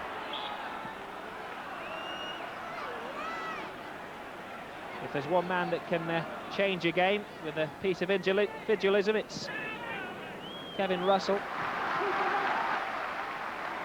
Russell again, the one player who's managed to get it down to Francis, whose control lets him down.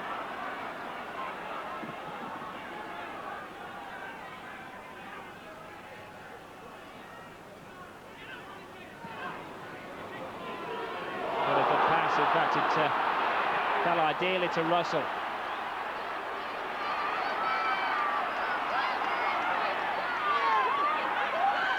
Russell again, oh! Bad back pass, and the goalkeeper had to come flying off his line there.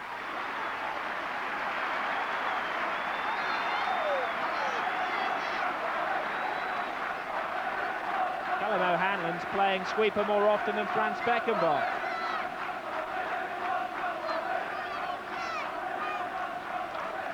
Twisting and teasing, nice little 1-2, good ball from Russell.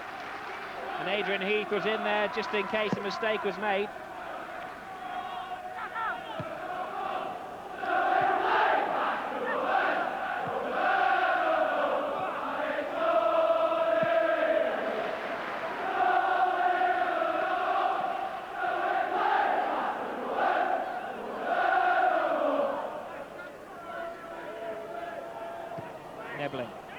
Over the head of Conroy.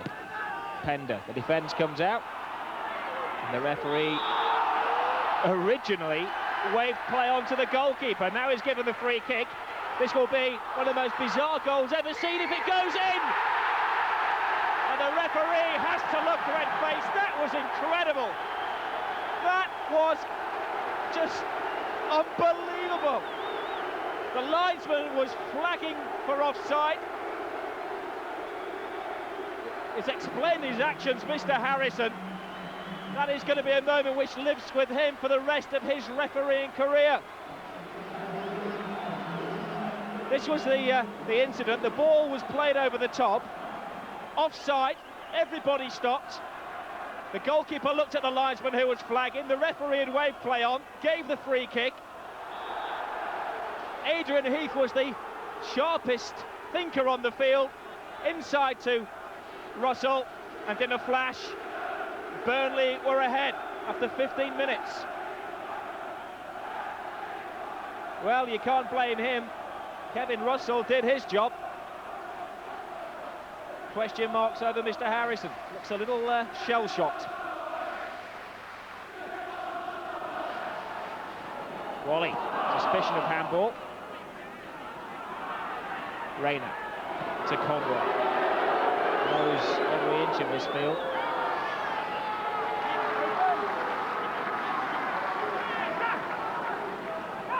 Lee Cartwright, here the long throw into the near post. And a welcoming party of brown and blue shirts bundle the ball away for a corner.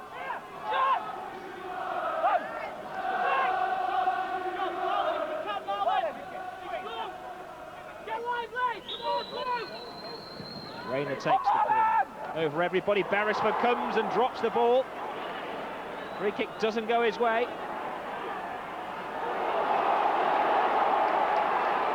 Ellis. Manhandled, but again the advantage given into the near post, and Conroy was quicker than the Burnley defence, but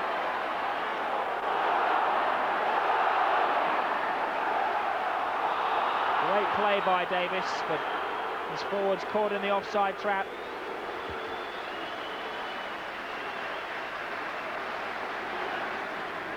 Ellis. Rayner. The cross from Rayner. Had to be a good diving header clearance. Again, the ball pumped in, making the centre-halves work overtime. Little flick. Ellis on the end of it. Nice play from Ellis, but the referee declining the opportunity to even up the decisions.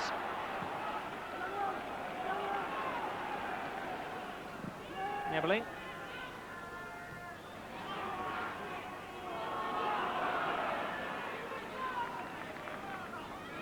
Breathing space for Preston North End. Referee had the opportunity then to give a debatable decision as Ellis went for the ball. It appeared to hit the arm of Pender. I don't think there's ever any doubt that it was never going to be a penalty.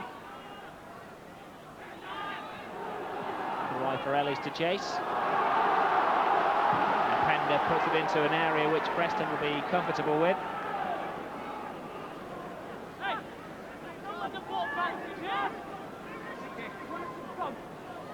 This very much as good as a corner kick for Preston North End with the length of Cartwright's throws. Rayner, something spectacular maybe from Conroy. Well, he answered the call. It has been a game of unexpected moments, hasn't it? Wasn't too bad an effort. Always going away from the goal though.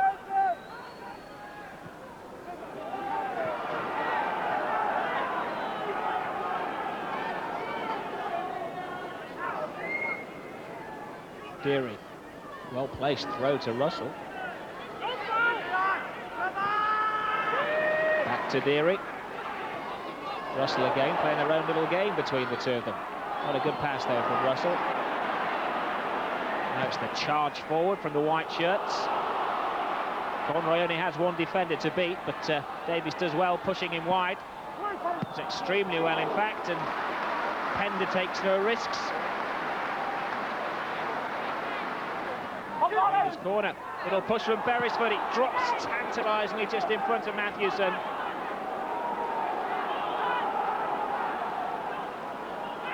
Beresford came for the ball and it was a good shove on the Preston defender. If the referee had seen that, could well have been a penalty. Lucky boy, got away with it.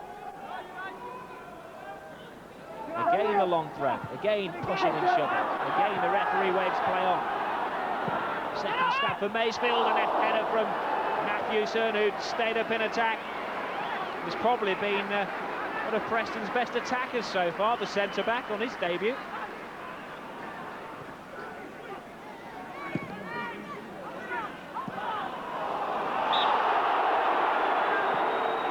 Couple of yards offside, David Ayres, no doubt about it.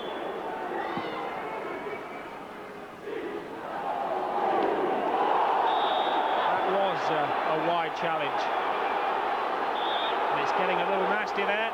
Adrian Heath acting as spokesman for Les Thompson.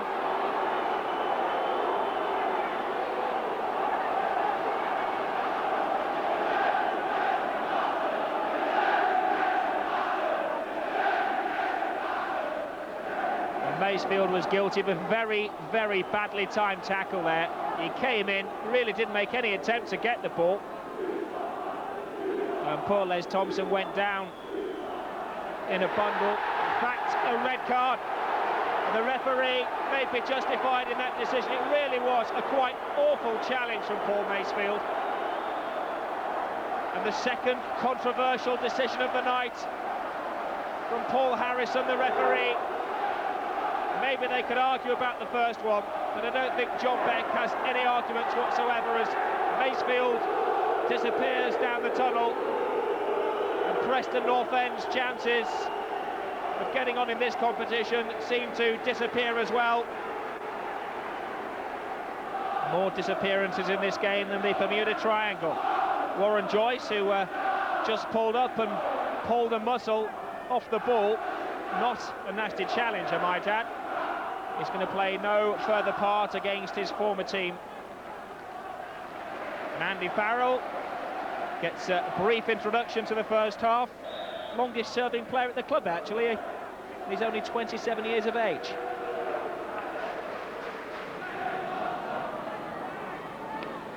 Ellis. And this could be the last corner kick in the first half. Rayner's throw, but not enough time to take it. And no lack of talking points in this first half. Paul Harrison is going to have nightmares about that 45 minutes for the rest of his refereeing life.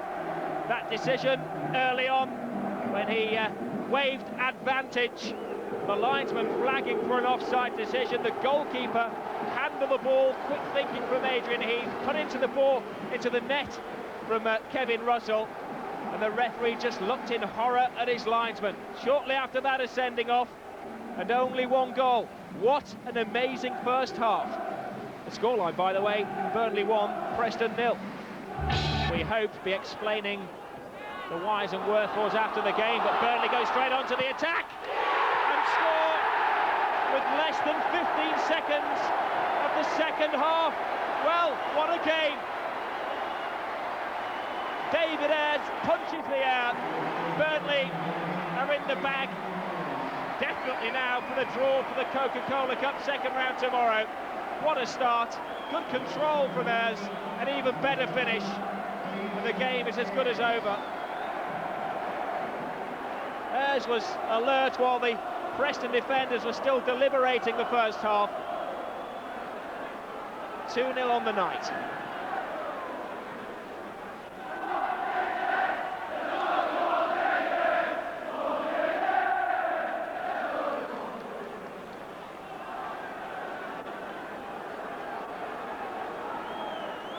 His third goal in as many games for his new club since signing for Blackpool, from Blackpool in pre-season.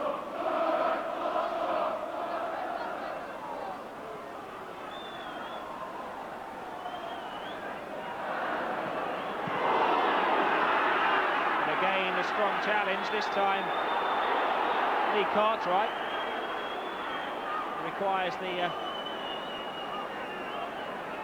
calming down.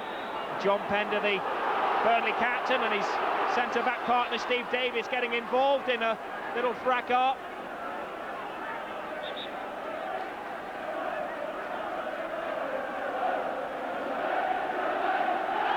Well, he can still smile, Mr. Harrison. In came Cartwright. No doubt about it that he was late. Rayner arguing that it wasn't him that made the challenge. He's pointing to Cartwright. The referee's having none of it. So Rayner, despite saying to the referee that it wasn't him, gets the yellow card. Can't believe it. Here is the challenge. Definitely wasn't Rayner. And I think I'm justified in saying the referee's having a nightmare. Rayner gets the yellow card. That's the man that committed the offence.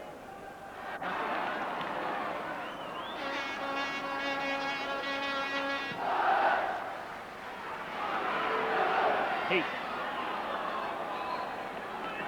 Russell. And again, lovely play from Burnley. They know they're on top. They're enjoying the occasion. Russell again. Deary makes the run. Thompson gets it back. A little short for him. Has to deliver the cross. Falls to Francis. No doubt about it, he could have done better. But the pressure's off Burnley. Only now can they afford to miss chances like that. But Francis won't be proud of that. Was going to be given offside anyway.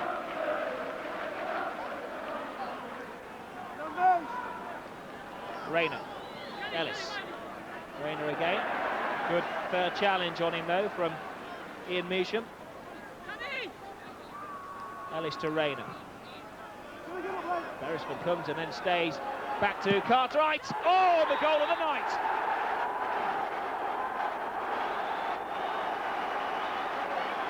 Lee Cartwright. But aggression, power, and a lot of mental strain behind that volley into the top of the net. Again, an excellent cross delivered from Rayner. Perfect knockdown. And Cartwright thumped the ball past Marlon Beresford. Well, channeling aggression and power into the right direction.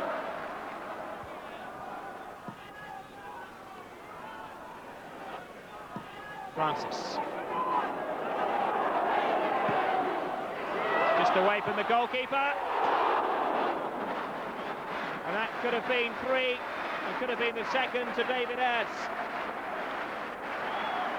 Francis picked out his man. Couldn't have been a better delivered cross, nor a better timed run. Only the header wasn't 100%.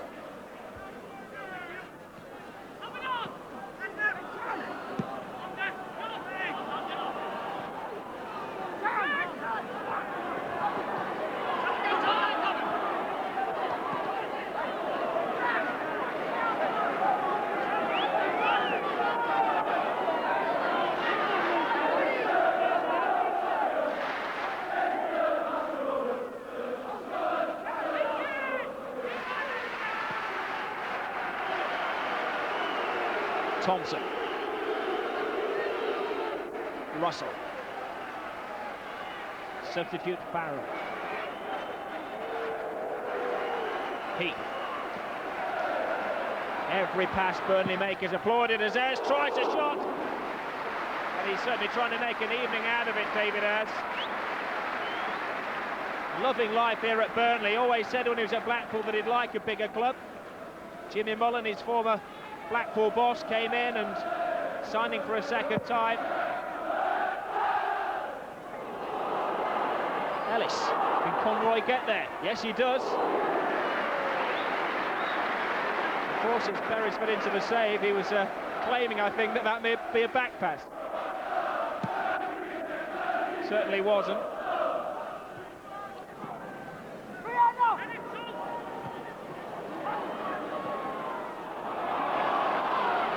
Russell. Oh, beautiful skill. Teases two defenders, leaves them sitting on the floor. The cross not quite good enough, it's still not over. Russell gets it back, the man who started the move. Suspicion of handball. Corner is all that Russell gets for his troubles. A rather special performance. Rooster, rooster, the cry from the Burnley fans who've taken him to their heart. Over the head of the goalkeeper, away shouts the keeper. It's not cleared. Oh, thumps the back of the Preston defender's head. It's mayhem. Player goes down. And what's he given this time? Indirect free kick, one way or the other. Obstruction, I presume, Mr. Harrison has given. He's explaining to the Burnley attackers rather than the Preston defenders what went on there. And the foot came in rather high. I would have thought that was dangerous play. Teasing everybody, Francis! Well, what can you say? 3-1 to score, and there hasn't been a dull moment. And most of the excitement hasn't been provided by the players, it's been provided by the referee, who appeared wrong to give that decision. As it happens, Burnley score anyway. He's just entertaining us. So goal from Francis. Too far for Reina, wanted it to his feet.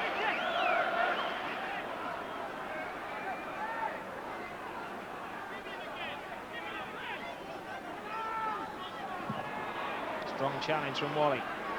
Davis comes away with it. Heath, perfect control and pass all in one. Francis.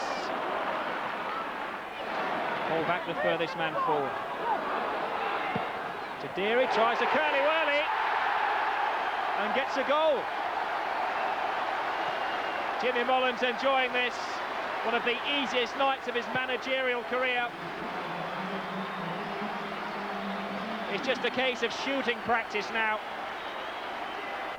Measham played it to Deary, and maybe if the circumstances were different he wouldn't have tried that shot, but it's a kind of spot you pick on the training ground. Lovely curling left footer, and 4-1 on the night, 6-1 aggregate. Well, it won't get any better than this for Jimmy Mullen. He can just sit back and enjoy the game now, nothing to worry about. Be happy.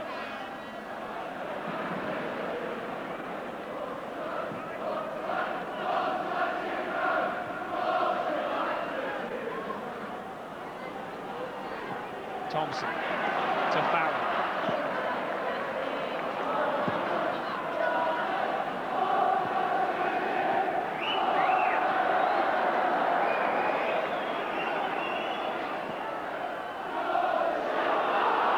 Flag stays down. O'Hanlon comes off his line. Francis just teases, chips, and doesn't make it. Came completely out of the blue, that. Good piece of opportunism. Francis had timed his run well. Meanwhile, it's back at the other end. Burnley go again. Davis is desperate to score a goal. Farrell. Russell dropping deeper and deeper. To Heath. They're just walking in and now. Excellent save from O'Hanlon. It's been a game of incidents, and that by far the best save of the night, pure reflex.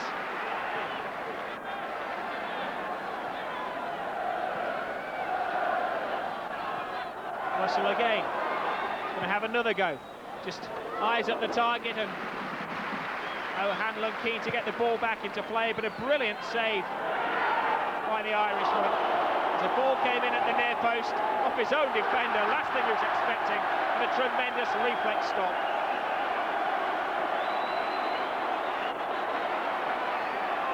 And you must say Burnley have handled this very professionally. They have only gone forward and attacked when they've really had to, not making the pain worse for Preston North End. And poor old Callum O'Hanlon is working overtime.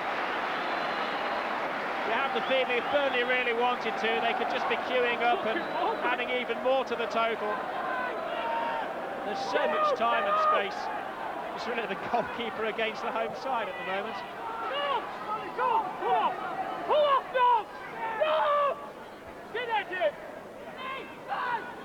The 90 minutes are up into extra time, and Callum O'Hanlon is quite literally working overtime, clashing with his own defender. Looked as though he got fingertips to the ball, but in the end, the referee judges that it had just carried for a goal kick.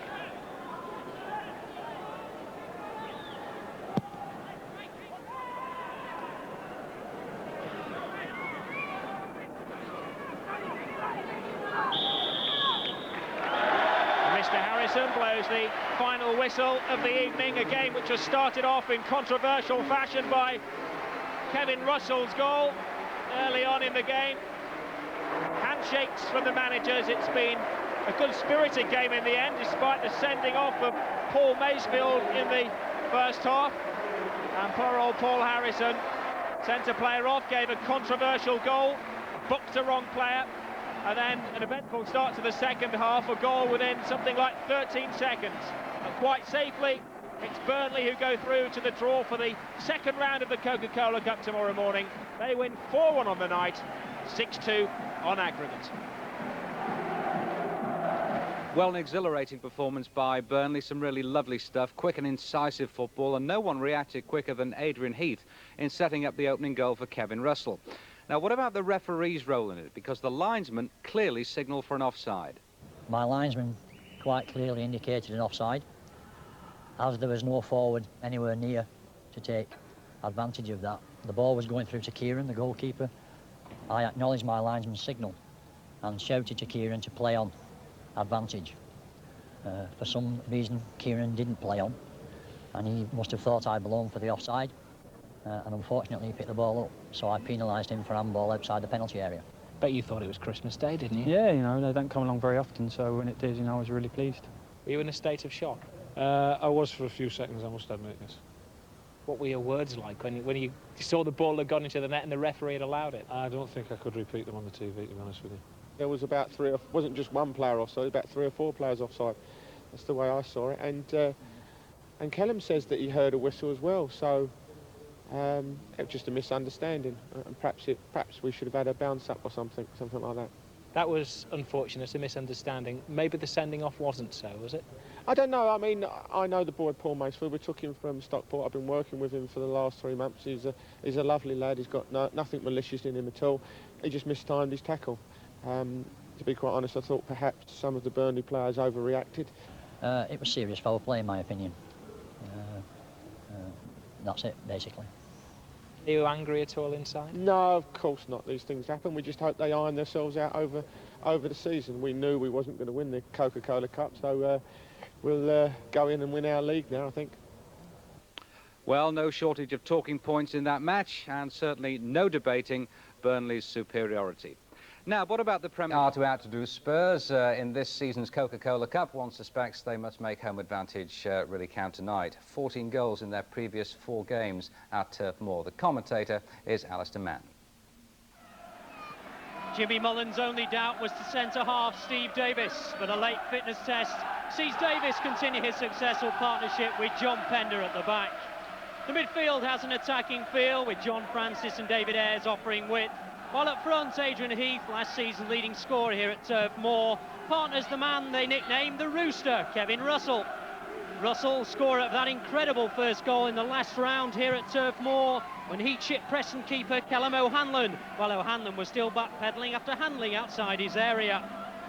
Spurs, meanwhile, give a debut to 17-year-old Stephen Carr, an Ayr Youth international, who slots in at full-back to replace the injured Dean Austin. Austin broke an ankle at home to Oldham on Saturday. The diamond midfield structure, so favoured by Ozzy Ardiles, provides the ammunition for Gordon Jory and the prolific Teddy Sheringham up front. Sheringham, 8 goals already this season. Spurs have only scored 12 in total. The referee is Sheffield's Brian Coddington, a local government officer in his 3rd season on the referees' list.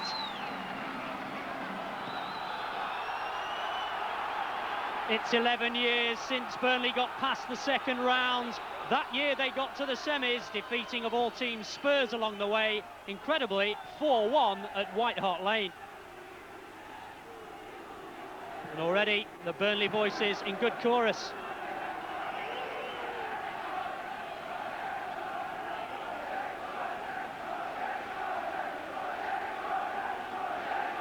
An early touch for Andy Farrell, with the hands at least. Incredible noise being generated. You can tell the excitement with which the whole of Burnley have been relishing the prospect of tonight's game. And here's Gordon Jory though for Spurs. Very optimistic attempt. And an early field for Marlon Beresford. Osvaldo Ardiles knows that although on paper it should be easy with 2 legs, there's no such thing as easy in the cut. Colin Calderwood. And I think Spurs' first job of the night will be to try and quieten this fervent support that the Burnley team is getting. But at the moment, it's Burnley in the ascendancy. Here's Russell. Still, tries one! Always rising, always lifting, and Walker just watched it go by. Rooster, they chant. He loves to have a go. Unmistakable figure of Kevin Russell, and that will have given him some confidence. A smile on the face.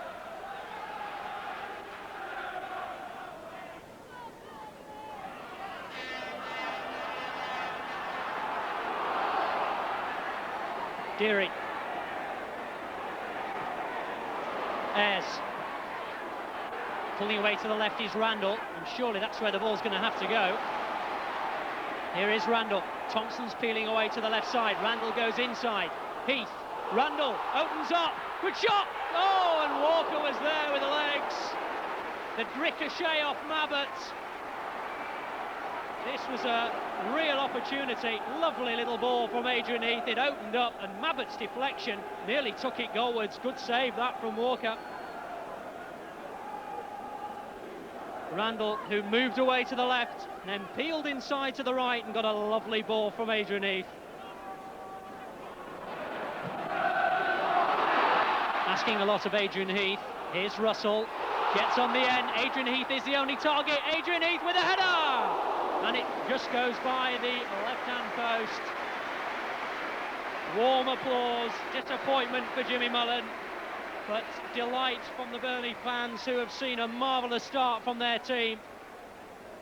Suddenly, Kevin Russell just found himself with a bit of time, picked out Adrian Heath, and a lovely guided header, which almost found the corner. And again, Tottenham forced to go backwards in order to go forwards. Here's Calderwood. Leaves it for Anderton. Sheringham the only option. It'll have to go backwards again. Carr. Samways. Heath comes to hustle him. Burnley win the ball. Here's Randall. Good ball. Francis lost control of it, then wins it back. Adrian Heath. Here's Heath. Great tackle from Colin Calderwood. Super defending that. Adrian Heath just had a little breathing space there. But Colin Calderwood with a superbly timed challenge, clean as a whistle. And that's good defending from the ex-Swindon Town skipper. And suddenly at the other end, a real chance for Sheringham, and Beresford was there. A hopeful ball forward, a little hesitation, and suddenly Sheringham was in the clear, but Beresford was very decisive on the edge of his own box. And the danger passes.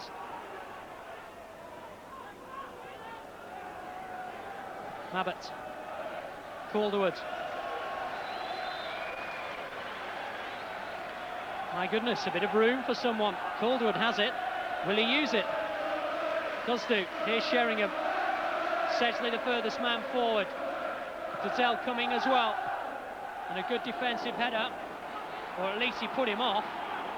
Well, it seemed to come off the head of John Deary, that, I must confess, but maybe the replay will prove me wrong. Yeah, it was Deary, but it's a goal kick. Good defending, though, from Deary. Deserved that bit of luck, maybe.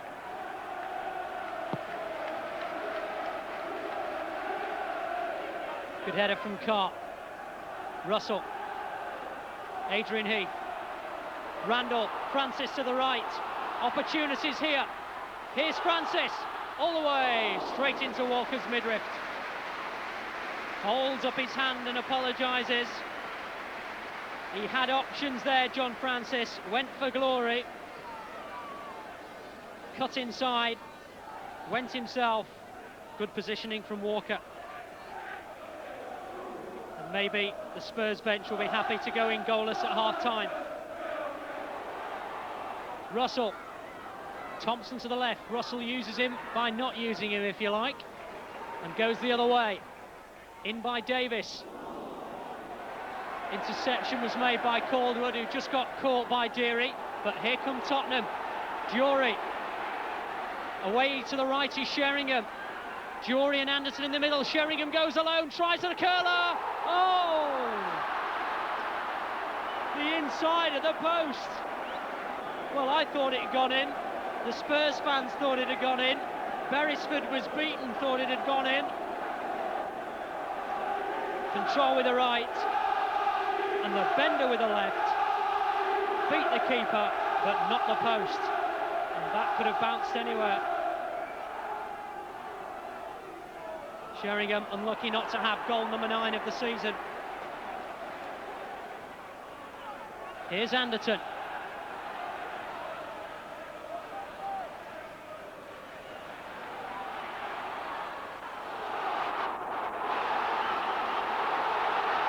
Francis coming away. Russell's peeled away to the right. Heath in the middle, and oh, well, Walker's there. Read the danger.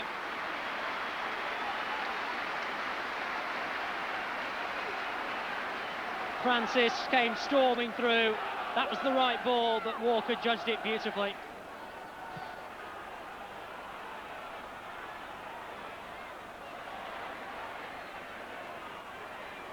Sedgley tumbles to the ground.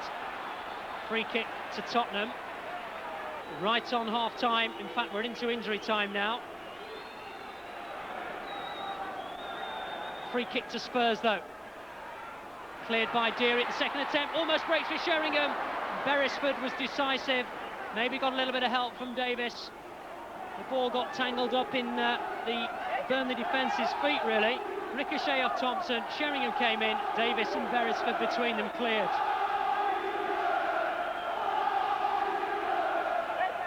Anderton issuing the secret instructions, gesturing corner to the far post, maybe.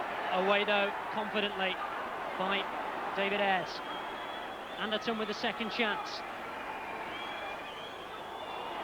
3rd minute of stoppage time.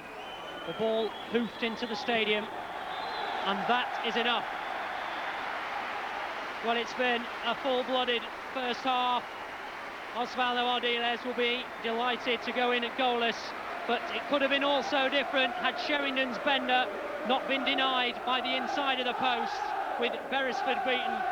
Mind you, having said that, Beresford's opposite number, Ian Walker, was forced to make a super save with the feet, and that's the reason that we have this half-time scoreline. Despite all the efforts, it's goalless.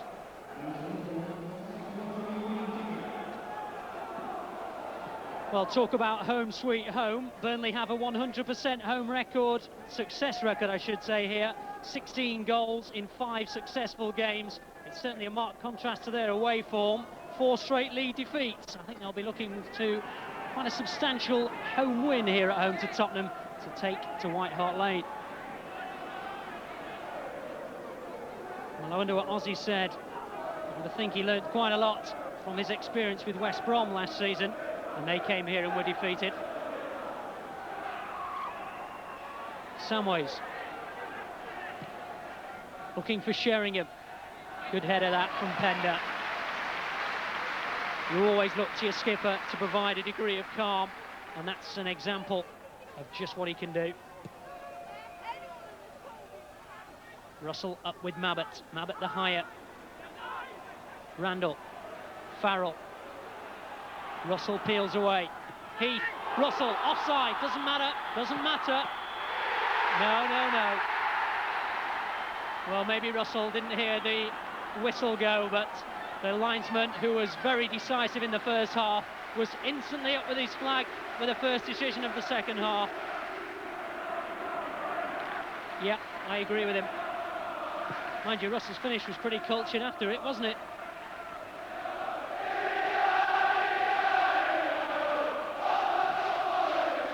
Well, it's almost as if the Burnley fans have got some sort of printed songbook, isn't it? They're rolling out the songs tonight. I'll be rolling out the barrel if they can just get themselves a first leg lead. Here's Samways hoping to spoil the party. Now then, Adrian Randall only has Russell to support him, and streaming back at the Spurs players. Russell trying to keep the move alive. Here's he, real chance. Oh, good tackle, great tackle.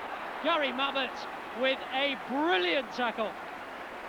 And he's applauded by his goalkeeper, he's applauded by his manager, and years of experience. How many times have we seen challenges like that result in a penalty? That was clean as a whistle from Gary Mabbott.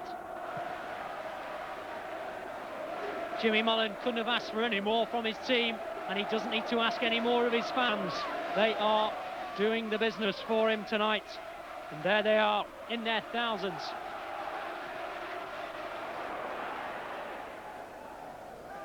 Samways. Gazelle. And again. Loose though. Francis trying to make something of it. Mabbott. Campbell. Good turn. Here's Sol Campbell. Stretching the legs. Good header.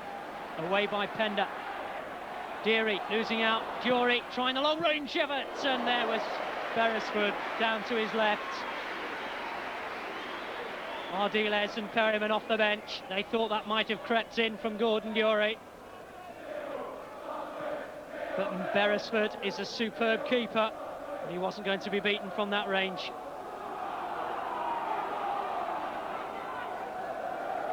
Russell, good header. Francis will chase. Will he get there? Yes, he will. Calderwood's come across. Good challenge.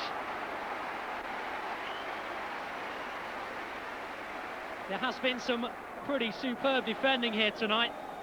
When Mabbott was out of position before, Calderwood covered, and here he was again. But it's a corner, of course, and David Ayres will in-swing it. Up towards Pender. Super header that, cleared from Calderwood. Sorry, it was Mabbott, in fact. Pender back in again. Francis, no offside. He tried to bring it down. Booted away to safety by Carr. Well, maybe Burnley have a long throw set-piece routine. Certainly the big men have stayed up there. And Thompson goes short. Ayres. Thompson. Pender. Davis. Shot from Heath. Always rising.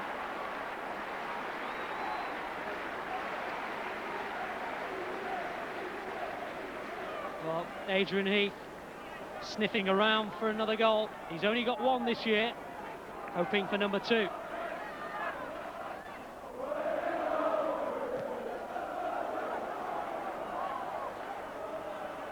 16,876 in Turf Moor tonight. I think one of the biggest crowds of the season anywhere outside of the Premier Division.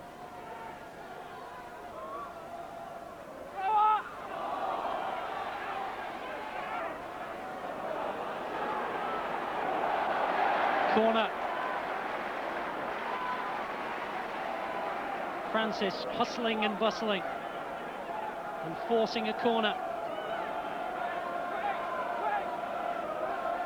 John Pender is coming from the back and has signalled that he wants the ball. Can David Ayres find him? Here is Pender!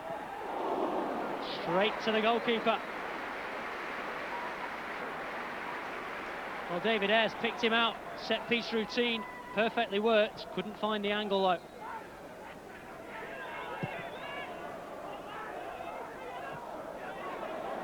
Anderton looks for Sheringham. Pender's back there defending. He's been caught, though. Sheringham, good save. Second attempt from Beresford. Rich applause. That was a good save. Sheringham just suddenly found himself in the clear. Made the best of Pender, who was still coming back from the corner, remember. And that was a fine save. And at the second attempt. Now then, here's Adrian Heath. Almost finding a way through. And once again, Gary Mabbutt with a brilliant challenge. That's the second challenge he's made that have been vital for his side. Time to perfection. Adrian Heath denied both times. Randall, Russell. Still Russell. Russell still. Oh dear, just dragged it with his left foot wide. But if it's a game that will belong to the defenders, one such defender who's been outstanding tonight has been Gary Mabbutt. Look at this challenge. Perfect that. No question of a penalty. Great defending. Captain's example from a man with 11 years at Tottenham Hotspur. Another candidate for the Captain Marvel tag, I would think.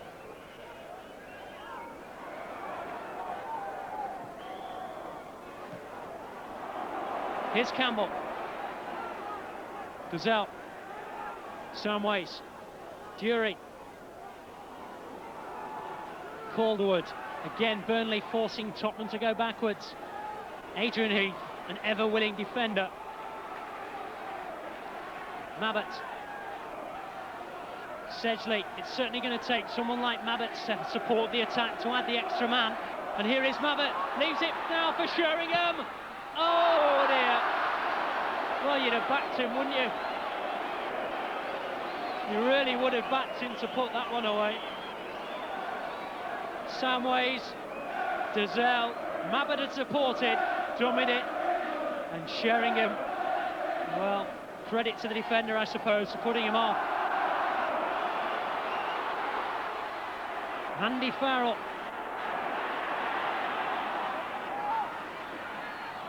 Randall, Deary, Ayres. Just forced a little bit too wide, and instantly Heath and Russell in the middle, their heads dropped. Deary. Real chance for Randall. Good defending from Campbell. Pender to keep the move alive.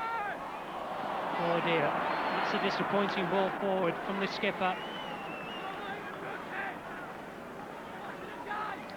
A minute of stoppage time almost up, and that is all that will be added on a night when Jimmy Mullen's men will have been denied only by some brilliant defending, Premiership defending from the skipper, Gary Mabbutt in particular, who on 2 occasions denied Adrian Heath.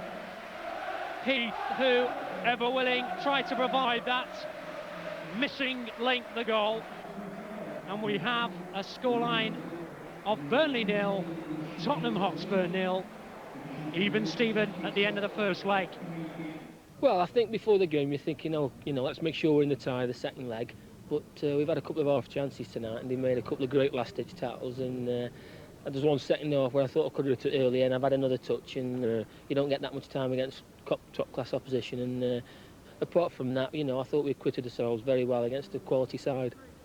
I know Adrian very well. He's very sharp in and around the box. it's good when you come out to play players like Hinchy, who's done very well over the years, and who's still looking very sharp. So I was pleased tonight he didn't score. Well, there was a right buzz around Turf Moor tonight, but Gaza, the one and only, was about to rejoin Spurs, go back to White Hart Lane. For an England recall next week against the Dutch. The opening goal after 4 minutes from 20 yards. But just another 4 minutes gone, and Burnley were back in the game. David Ayres' header catching Torsved off his line, slipping and sliding. It was 1-1. And then on the hour, Burnley given more hope. An off-the-ball elbowing by Darren Caskey on Les Thompson. No option for the referee other than to send Caskey off. But Spurs, despite being down to 10 men, pulled one back through David Howells. And then Teddy Sheringham, right on full time, made it 3-1 on the night with his 11th of the season. And Alan Shearer has a rival for Holland next week.